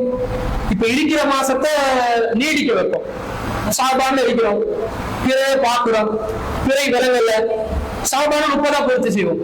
அது சில நேரம் உண்மையாகவே ரமலானுடைய முதலாவது பிறையை அறிக்கலாம். இப்ப முன்ன பின்னாகவே ஒற்றைப்படை என்ற நாள் சரியா நாங்க ஒற்றைப்படைன்னு நினைக்கிறது லைலத்துல் கத்ருடைய நாளா வராது. அப்ப என்ன பண்றதுன்னு கேக்குறாங்க. அப்படி ஒரு விஷயம் இல்ல. இப்ப இப்னு அப்பாஸ் ரலியல்லாஹு அவர்கள் ஒரு பயணத்துல போறாங்க. போகும்போது ஒரு பிறையை பாக்குறாங்க. அப்பதான் ரமலான் மாசத்துல பிறையை பாக்குறாங்க. ஷாபான்ல பயணத்துல போறாங்க, ரமலான் மாசத்துல பிறையை பாக்குறாங்க.